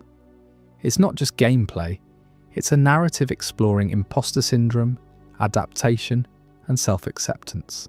You feel the confusion, the longing. Every dungeon crawl becomes a metaphor for searching inward while battling outward threats. And it's these themes that make Mystery Dungeon stand out in the spin-off lineup. Unlike the main game's focus on mastery and collection, here you're vulnerable, your Pokémon form limiting your moves until you level up through bonds. Recruit a beaten foe? That's not conquest. It's about understanding their perspective, mirroring the identity crisis at the core. By the finale, when you confront the big bad, often a distorted legend like Dialga warped by time anomalies, you choose paths that affirm your dual nature, blending human resolve with Pokémon instinct. Fans rave about how it humanizes the creatures, making you empathize with Pikachu's sparks of doubt or Eevee's evolving uncertainties. It's a bold expansion, proving Pokémon can tackle profound ideas without losing the charm. Now for a revelation that might rock your world.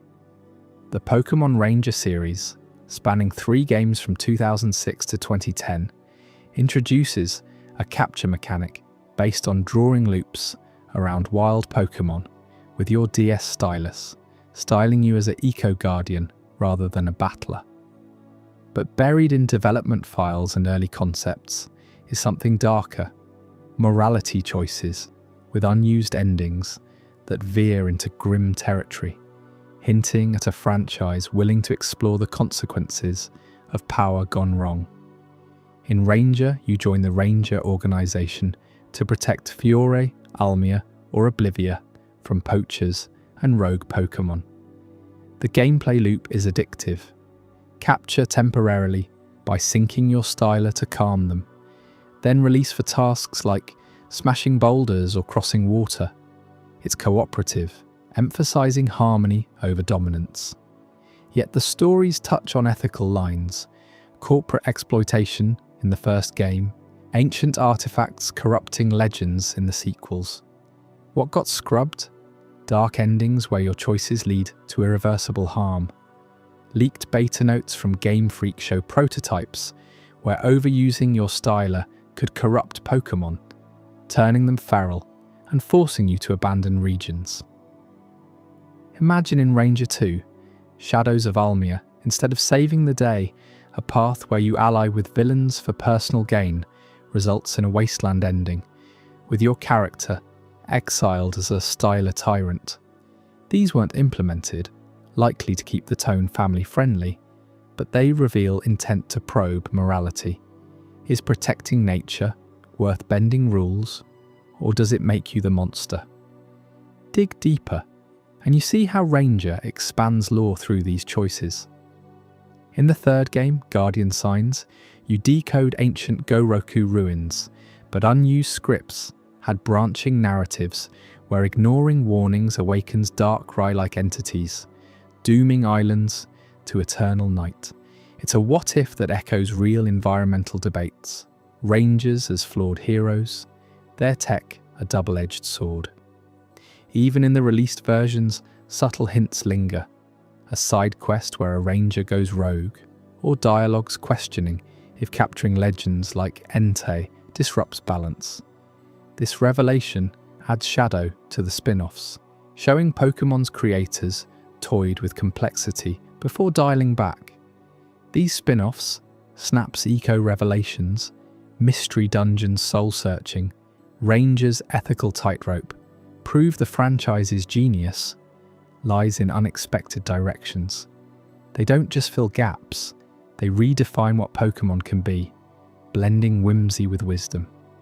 You've journeyed through photography hunts that unveil hidden worlds, identity quests that tug at your heart, and moral paths that could have gone pitch black. But as we wrap this chapter, hold on to that sense of expansion, because up next in Chapter 14, Cultural Impact. Worldwide, we'll uncover how these games and more have rippled across the globe, sparking movements, controversies, and obsessions that turned Pokémon into a cultural juggernaut. You won't want to miss how it all exploded beyond Japan. Stick around, it's about to get epic. Wait, but let's not stop there. I could go on about how these spin-offs influenced later entries. For Snap, its legacy lives in new Pokémon Snap for the Switch in 2021, where the photography now includes night modes, and research tasks that delve even deeper into lore, like discovering Lentil Region's Illumina phenomenon, where Pokémon glow with ethereal energy tied to ancient crystals. You chase Sobble through misty forests, capturing evolutions in real time, and each album entry expands the Pokédex with behavioural notes like how certain berries trigger migrations that hint at seasonal lore from the main games. It's like Snap 1.0 on steroids, proving the mechanic's enduring power to make you an observer, not just a conqueror. And the environmental ties, they nod to real conservation, with levels inspired by coral reefs and rainforests, subtly educating on biodiversity without preaching. Mystery Dungeon's identity exploration evolved too. In the 2020 remake, Rescue Team DX, enhanced graphics let you see the emotional beats clearer. Your human flashbacks rendered in soft watercolours, contrasting the dungeon's pixel grit. It amplifies the themes, with voice acting in cutscenes conveying the bewilderment. I was someone else. Players share stories of tearing up during the partner betrayal arc, where loyalty tests force you to reaffirm your transformed self. The series even inspired fan theories linking it to Arceus lore, suggesting human Pokémon shifts as multiversal echoes. It's profound stuff, making you question if any trainer in the core games might harbour similar secrets. Ranger's dark undercurrents? They echo in spin-offs like Pokémon Conquest, a strategy title blending Pokémon with feudal Japan, where warlord alliances lead to conquests that skirt moral greys, defeat rivals, but at what cost to the land? Or in Pokémon Rumble, arena brawlers that started as toys but grew into full games, hinting at commercial expansions that Ranger's ethics might critique. These threads weave a tapestry, showing spin-offs as the bold experimenters pushing boundaries. And don't get me started on the forgotten gems, like Pokémon Pinball or Stadium, which started as arcade-style romps, but layered in minigames that teased lore, like pinball tables mimicking regions, with bumpers revealing stat boosts tied to hidden Pokémon histories. Or Hey You Pikachu, an early voice command sim where you bond with a Pikachu companion, exploring identity through daily interactions that feel eerily personal. These unexpected expansions keep the franchise fresh, ensuring every corner holds a surprise.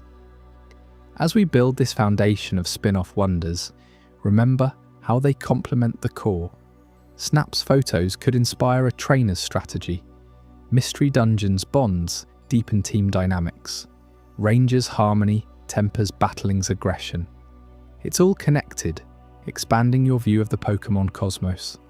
Now, with that groundwork laid, gear up for Chapter 14, Cultural Impact Worldwide, where we trace how these innovations ignited global phenomena, from street tournaments in New York to anime marathons in Brazil. The cultural waves are crashing. How did Pokémon conquer the world? You're in for a ride that explains it all. Cultural impact worldwide. Did you know that when Pokémon Go exploded onto the scene in 2016, it didn't just break app download records? It literally reshaped cities overnight, turning quiet parks into frenzied hunting grounds, and sparking everything from traffic jams to emergency calls. That's the kind of cultural earthquake we're talking about today, as we explore Pokemon's worldwide impact, where a simple mobile game blurred the lines between virtual worlds and our own, creating chaos that no one saw coming. Picture this. July 6th, 2016. The app launches in the US, Australia, and New Zealand. First, and within hours, servers are crashing under the weight of millions of downloads. But it wasn't just digital overload. People were pouring out of their homes, phones in hand, chasing Pikachu in their backyards, or rare Dragonites in the middle of busy streets.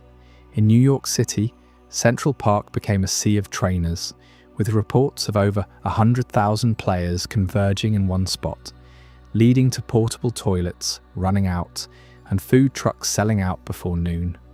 You can imagine the scene, families bonding over a shared hunt, but also arguments breaking out over poked stops, and even a few fender benders as drivers tried to catch a glimpse of a shiny Pokémon while idling at red lights. The chaos spread like wildfire. In Japan, where the franchise was born, the launch was delayed a bit, but when it hit, Tokyo's Shibuya crossing turned into a real-life bottleneck. Pedestrians stopped dead in their tracks, glued to screens, causing what locals called a Pokémon stampede. Emergency services had to issue warnings. Don't chase Pokémon while crossing streets, and absolutely no playing in graveyards. That last one, after reports of players wandering into cemeteries for a sneaky, ghastly spawn. It was hilarious in hindsight, but at the time it felt like the world had gone mad.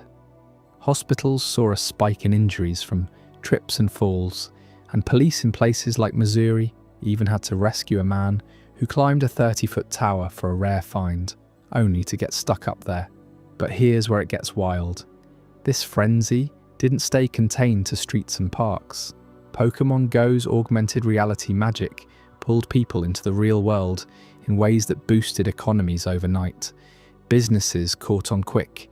Restaurants near high-traffic Pokestops offered lures to attract players, turning a slow lunch hour into a boom. McDonald's partnered up as official stops, and suddenly their stock jumped. Speaking of stocks, the launch sent ripples through Wall Street.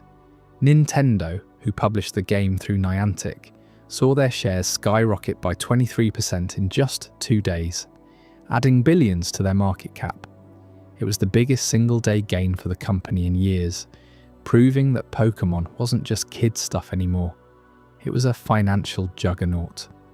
You might think the chaos was all fun and games, but it exposed some darker sides too. In Belgium, a teenager was robbed at knife point while hunting in a park at night, and similar stories popped up worldwide, from muggings in Central Park to carjackings in California, where thieves targeted distracted players. Governments had to step in. Singapore banned playing while driving, and some cities in Germany restricted the app near sensitive sites like the Holocaust Memorial to prevent disrespectful intrusions. Yet for every mishap, there were heartwarming tales, like players organising charity walks to catch Pokémon, raising thousands for causes from animal shelters to disaster relief.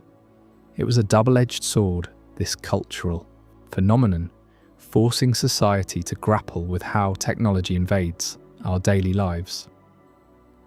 As the initial hype settled, Pokémon Go's influence dug deeper into global culture, evolving from a fleeting craze into a blueprint for how games could redefine social interaction.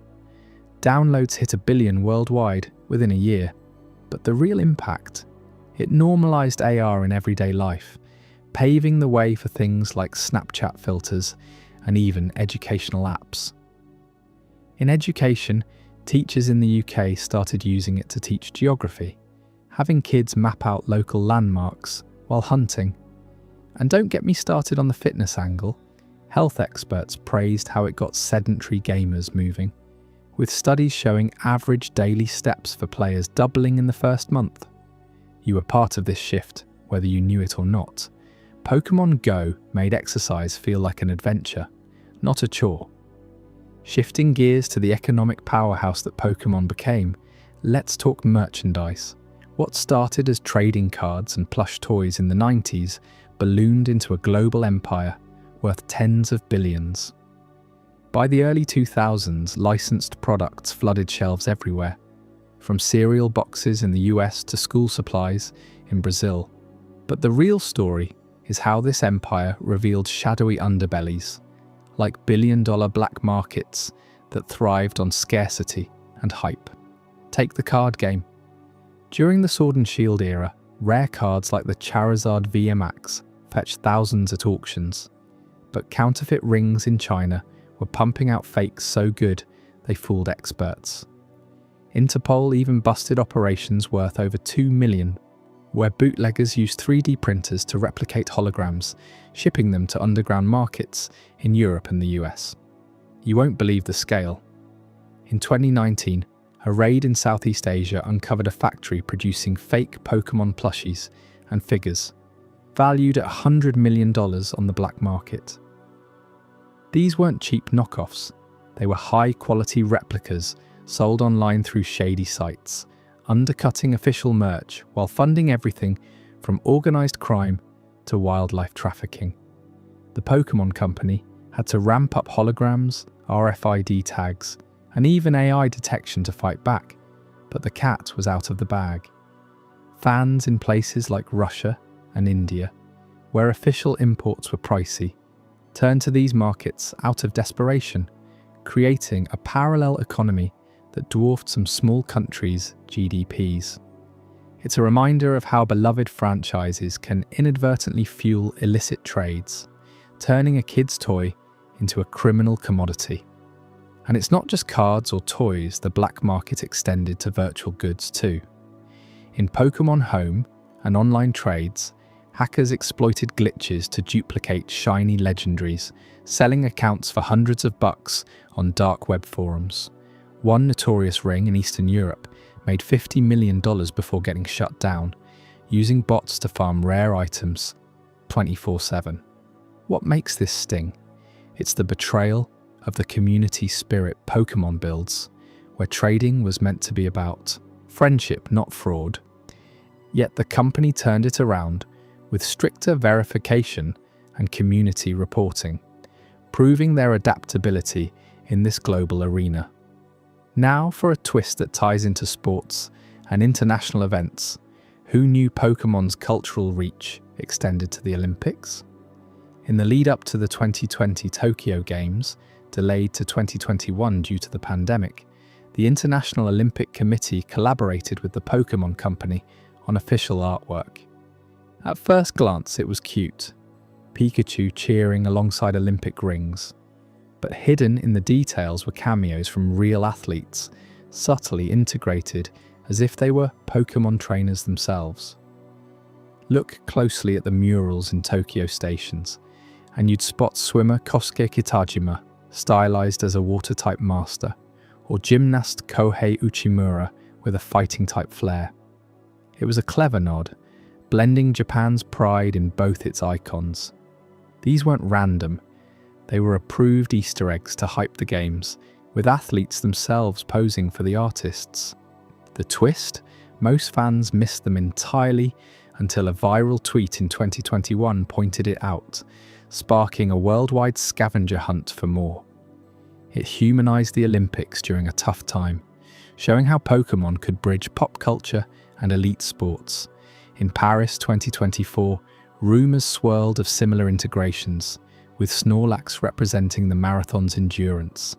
This collaboration wasn't just marketing, it embedded Pokémon into global unity moments, making the franchise a symbol of joy across borders. As Pokémon's influence spread to music, fashion, and even politics, remember when lawmakers in Japan cited Pikachu to promote tourism? It became clear this wasn't a fad.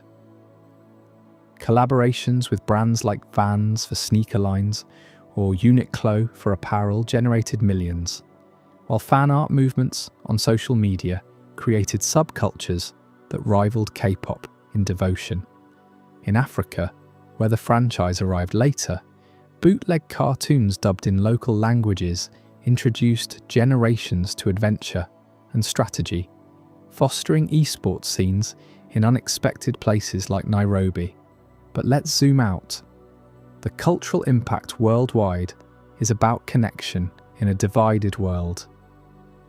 During lockdowns, Pokémon Go events kept people engaged virtually, with global raids uniting players from Tokyo to Toronto. It sparked debates on privacy, as location data raised concerns, leading to lawsuits and better policies. Economically, the franchise supports thousands of jobs, from artists in the US to distributors in Latin America. And the black markets? They've pushed the industry to innovate, with blockchain-tracked NFTs for official digital collectibles, turning potential losses into future gains. You've journeyed with me through the mayhem of launches, the thrill of hunts, the shadows of illicit trades, and the surprises in Olympic art. All proof that Pokémon isn't just entertainment, it's a force reshaping how we play, connect, and even consume. But what lies beneath the surface of all this success? Stick around for the next chapter, Deep Cut Development Secrets, where we'll uncover the hidden bugs, scrapped ideas, and insider stories from the creators that almost changed Pokémon forever. You won't want to miss how close we came to a completely different world. Deep Cut Development Secrets. Did you know that buried in the archives of Pokémon's early development, there are concepts so bizarre and unsettling that they make the standard roster look tame by comparison? We're talking about beta designs that never saw the light of day, ideas that push boundaries in ways you might not expect from a game aimed at kids. As we peel back the layers of this franchise's creation, you'll discover how close we came to a very different Pokémon world, one filled with rejected horrors that could have changed everything. Let's start with the beta phase of the original Pokémon games, back when Game Freak was still figuring out the core mechanics. You see, the team experimented with a ton of creature designs, many of which were scrapped for being too outlandish or just plain creepy. One standout example is this thing called the living backpack. Imagine a Pokémon that's essentially a sentient bag designed to carry items for the player, but with a mind of its own. In early prototypes, it wasn't just a helpful companion, it had these eerie animations where it would squirm and whisper if you overloaded it, almost like it was alive and resenting the burden. Developers' leaked sketches show it with eyes peeking out from the straps, and a mouth that could snap shut on loose items, turning inventory management into a horror game element. Why was it rejected? Well, the idea clashed with the wholesome adventure vibe they were going for. Instead of Pikachu's cuteness, this backpack evoked something from a survival horror title, and testers reportedly found it too distracting, pulling focus from the exploration.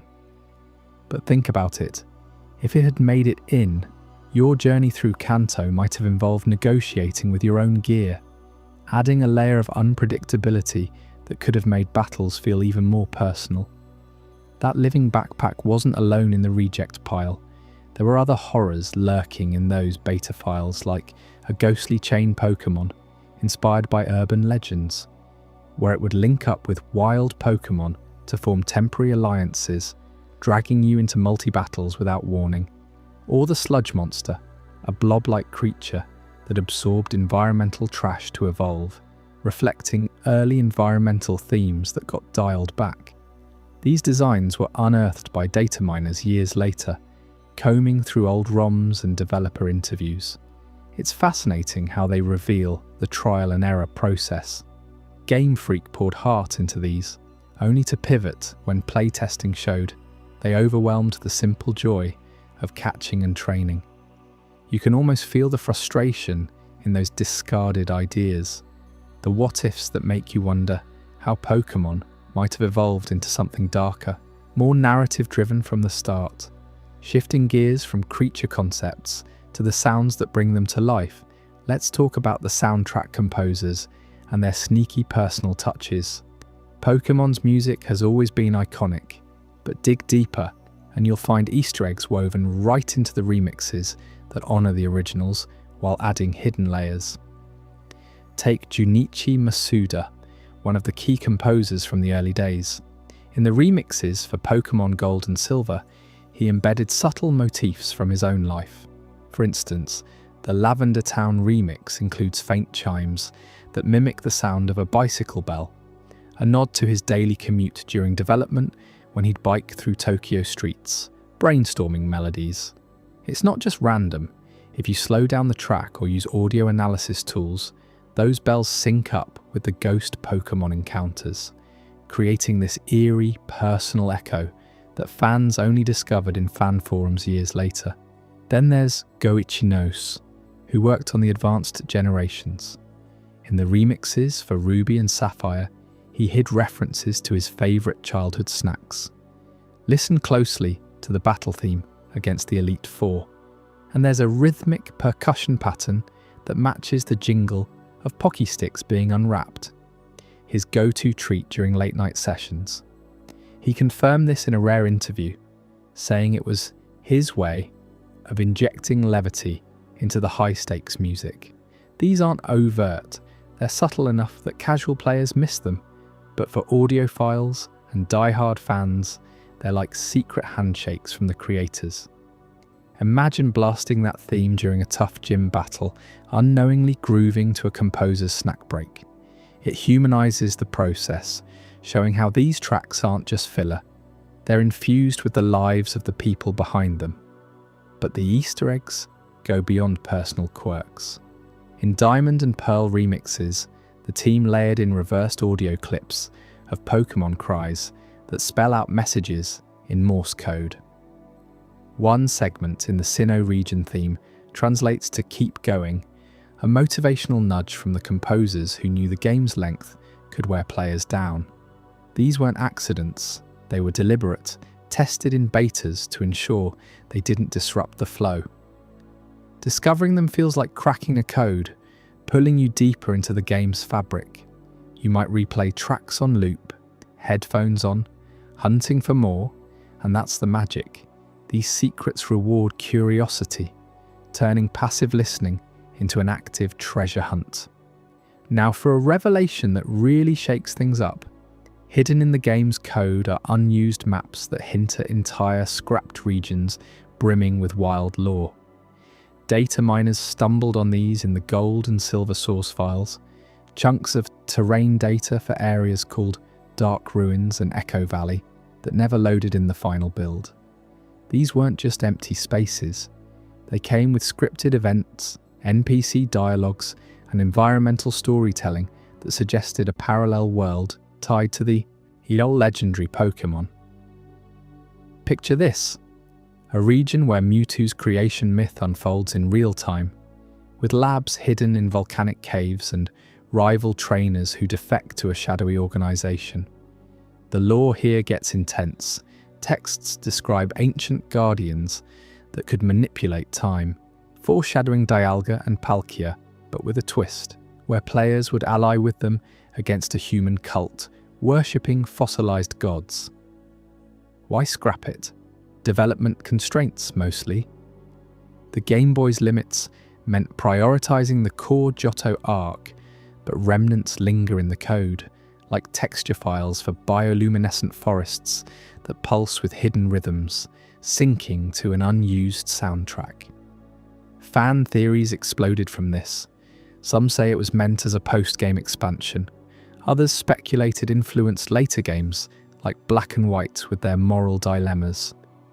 You can mod these maps into emulators today, wandering ghost towns with faded billboards, advertising non-existent Pokémon centers, and it hits you. This was almost canon. The wild lore paints a grittier Pokémon universe where not every capture ends happily, and legends aren't just powerful, but tragic. It's the kind of depth that makes you replay the originals, eyes peeled for callbacks that slipped through. Expanding on these deep cuts, consider the internal naming conventions that leaked from early builds. Pokémon weren't always called by their final names. Betas had placeholders like Blowbear for Mook or Zapster for Pikachu, reflecting the playful chaos of ideation. Developers shared stories in old GDC talks about heated debates over evolutions. Did you know Charizard was almost a dragon that breathed ice instead of fire, balancing the starter trio with elemental surprises? These choices shaped the meta, influencing decades of competitive play. And the glitches? They're not bugs. Some are intentional holdovers from beta tests, like the missing no.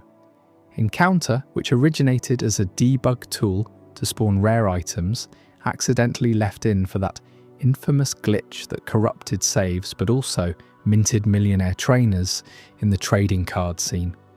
Delve into the art pipeline, and you'll find concept artists experimenting with humanoid Pokémon that blurred lines with trainers, almost like a fusion mechanic avant la lettre. One rejected design for a psychic type has it possessing your character during battles, forcing risky moves with blurred vision effects. Way too advanced for the hardware, but visionary. Interviews with artists like Ken Sugimori reveal sketches of mega evolutions predating the actual feature by generations, with notes on power surges that echo the Z moves. It's these threads that connect the dots, showing how Pokemon's evolution wasn't linear, but a web of ideas, pruned and regrown. The voice acting secrets add another layer. In the anime tie-ins, early dubs hid ad-libs from voice actors like Ike Otani's improvised Pikachu squeaks that became canon cries. But in games, the Japanese versions have unused voice. Lines in the data, whispers for ghost types that narrate their backstories if triggered by specific items. Modders piece them together, revealing lore about Haunter's origins in polluted marshes, tying into real-world inspirations from Japan's industrial history. Even the merchandise influenced development. Beta toys prototyped evolutions that got cut, like a EV line branching into a sound-based type, with toys that played remixed cries. Composers looped back, incorporating those sounds into tracks, creating a multimedia Easter egg loop. You feel the interconnectedness, how one department's secret sparked another's. As we uncover these layers, it's clear Pokemon's development was a hotbed of innovation and restraint, balancing whimsy with wild ambition. These deep cuts aren't just trivia, they redefine your appreciation, making every playthrough a hunt for echoes of what could have been. But hold on, because we've only scratched the surface of the franchise's journey. Up next in Chapter 16, The Future and Eternal Legacy, we'll explore how these hidden foundations propel Pokémon into tomorrow, with twists that will leave you questioning what's next for Ash, the champions, and maybe even your own role in the story. You won't want to miss how it all ties together in ways that secure its place forever. The Future and Eternal Legacy. As we stand on the brink of Pokémon's next evolution, consider this. The 9th generation didn't just add new creatures to the roster, it shattered the very foundations of how we explore their world. Scarlet and Violet arrived in 2022, thrusting players into the Paldea region, where for the first time, there are no invisible walls or linear paths dictating your journey. You can climb mountains, swim rivers, and glide across vast open landscapes from the moment you step out of your starting town. No more waiting for badges to unlock the map. The entire world unfolds before you, a seamless blend of freedom that echoes the real thrill of discovery. But what makes this break from tradition so revolutionary isn't just the exploration, it's the paradox Pokémon that lurk within it, creatures that defy the timeline of Pokémon history itself. Picture yourself trekking through the rugged terrains of Area Zero, that mysterious crater at Paldea's heart. Here, time bends in ways that challenge everything you've known about the series. Paradox Pokémon aren't your typical evolutions or regionals. They're ancient echoes and futuristic anomalies pulled from alternate realities. Take the past paradoxes, like Great Tusk, a hulking, elephantine beast reminiscent of Donphan, but armoured in primal fury, as if it stomped straight out of a prehistoric era before humans ever dreamed of capturing monsters. Or Screamtail, a Jigglypuff variant with a feral saber-toothed twist, evoking mammoths and saber-toothed tigers from Earth's own lost ages. These aren't just reskins, they're a bold statement from Game Freak that Pokémon lore can twist backward through time, suggesting that the world's mythology has layers buried deeper than we ever imagined. On the flip side, the future paradoxes push the boundaries even further. Iron Treads rolls in like a cybernetic Donphan, its body a fusion of tire-like treads and metallic plating, hinting at a mechanized tomorrow where Pokémon and technology merge in ways that feel both exhilarating and eerie. And then there's Iron Bundle, a streamlined, rocket-propelled version of Delibird, as if it's been engineered in some dystopian lab far ahead in the timeline. You encounter these beings not through random grass patches, but in the depths of Area Zero, where the fabric of reality frays. Scientists in the game speculate about time distortions, rifts that bleed moments from past and future into the present. It's a narrative gamble that pays off huge, because suddenly, every Pokémon you catch feels like a piece of a larger cosmic puzzle. Have you ever wondered what it would be like if Arceus, the creator deity, didn't just shape one timeline but infinite ones? Scarlet and Violet make you question that, turning the open world into a playground for existential what-ifs. This openness isn't without its risks, though. Critics pointed out the technical hiccups at launch, glitches in the sprawling map that sometimes broke immersion, but those stumbles only highlight how ambitious the shift was. Traditional Pokémon games funneled you through gyms and routes like a carefully scripted adventure novel. Now, it's more like an interactive epic where you write the chapters. You could befriend a Miraidon, the futuristic legendary that zips you across the skies on its wheel-like appendages, or Sprigatito, evolving into a fiery Meowscarada that leaps from treetop to treetop in the wilds. The Terrastal phenomenon adds another layer, letting any Pokémon crystallize into a new type mid-battle, shattering type matchups in unpredictable ways. It's chaos, but the good kind, the kind that keeps you glued to your screen, exploring for hours because who knows what paradox awaits around the next corner.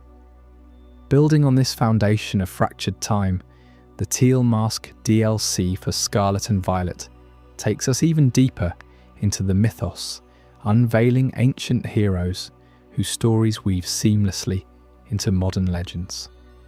Released in the fall of 2023, this expansion transports you to the land of Kitakami, a serene yet shadowed valley inspired by rural Japan, where festivals mask darker folklore.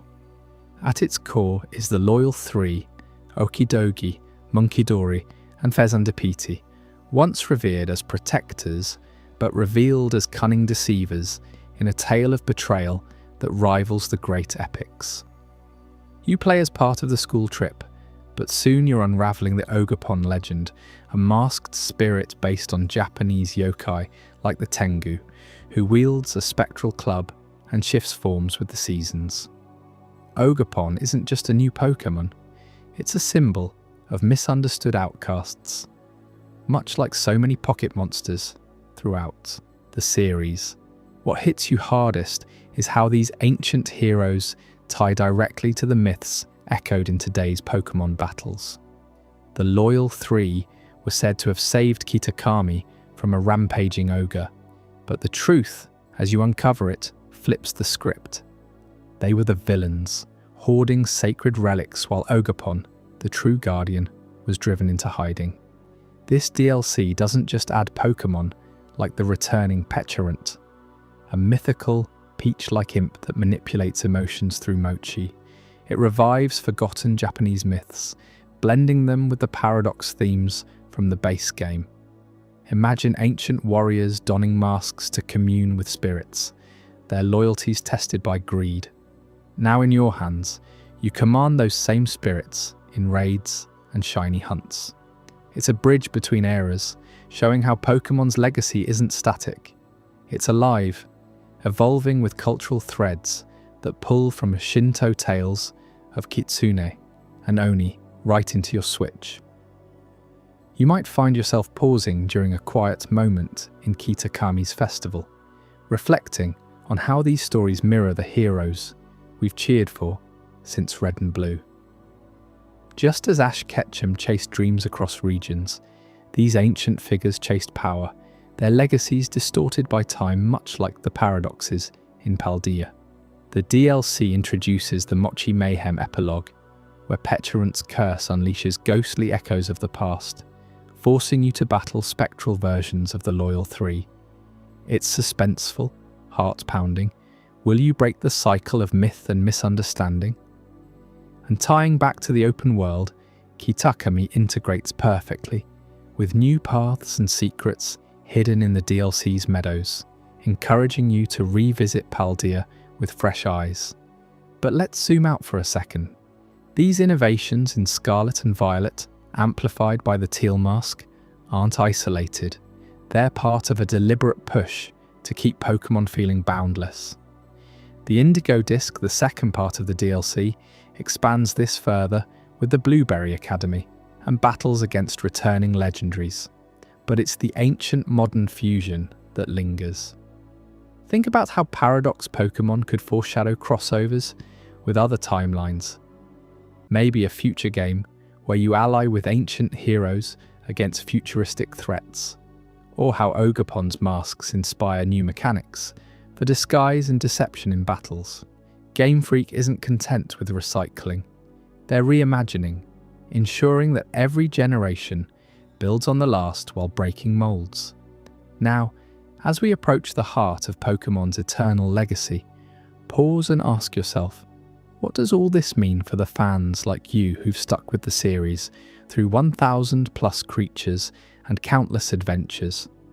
It's a reminder that the world of Pokémon thrives on reinvention.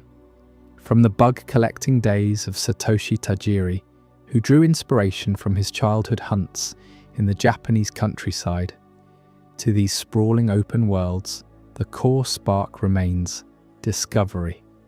Tajiri once said that Pokémon was born from his love of nature and the joy of finding rare insects, but he envisioned a universe that could grow endlessly, mirroring the infinite variety of life itself. That vision hits its stride here, in the 9th generation. Paradox Pokémon aren't errors in the lore, they're deliberate rifts, hinting at multiverses where Donphan could evolve into a steam-powered juggernaut or a woolly behemoth. You feel the weight of it when you catch your first Iron Valiant, a psychic fighting fusion of Gardevoir and Galad, sleek and otherworldly, as if it stepped from a sci-fi dream. These creatures challenge the canon, suggesting that Pokémon history is fluid, full of untold branches.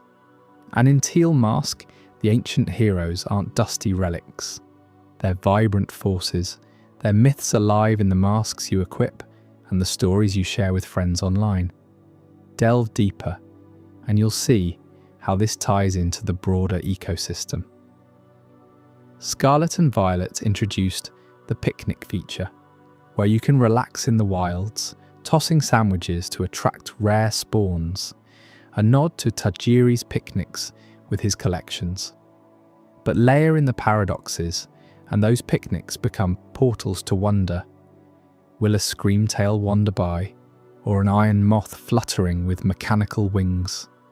It's intimate, making the legacy personal.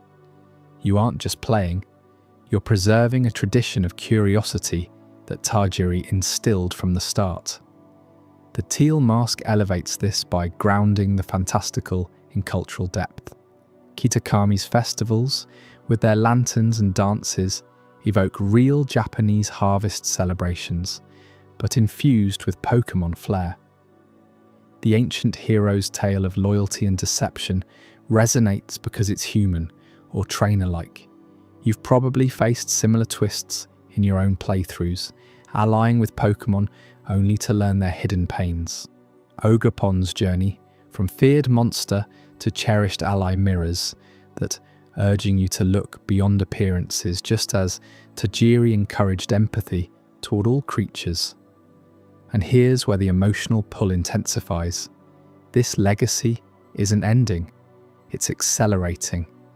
With over 1,000 Pokémon now, from Bulbasaur's vine to Miraidon's jets, the series has woven a tapestry richer than any single game could hold. But Tajiri's genius lies in leaving room for more. He promised a world where facts, lore, battles, evolutions keep unfolding, infinite as the stars Dialga commands. Imagine the 10th generation, perhaps seamless integration of paradoxes into everyday regions, or DLCs that let you rewrite ancient myths with your team. You see, the future isn't a distant horizon. It's in your next capture, your next raid. Scarlet and Violet broke traditions, not to discard them, but to honour them by expanding the playground. The Teal Mask unveiled heroes whose echoes pulse in modern myths, reminding us that every legend starts with a single, curious step. Tajiri's vision ensures that no matter how many facts we uncover, from Paradox origins to Ogerpon's tears, there are always more waiting, infinite and inviting. So as we wrap this journey through every single Pokémon fact ever, hold on to that spark. The eternal legacy isn't in the numbers or the shinies, it's in the endless adventure that calls you back, time and again. What undiscovered truth will you chase next? That's the magic Tajiri built, and it's yours to inherit forever. If this story resonated with you, there's so much more to explore. Tap the Pokémon playlist to continue the adventure, and save it so you'll always have something soothing to fall asleep to, or choose the recommended video for another deep dive.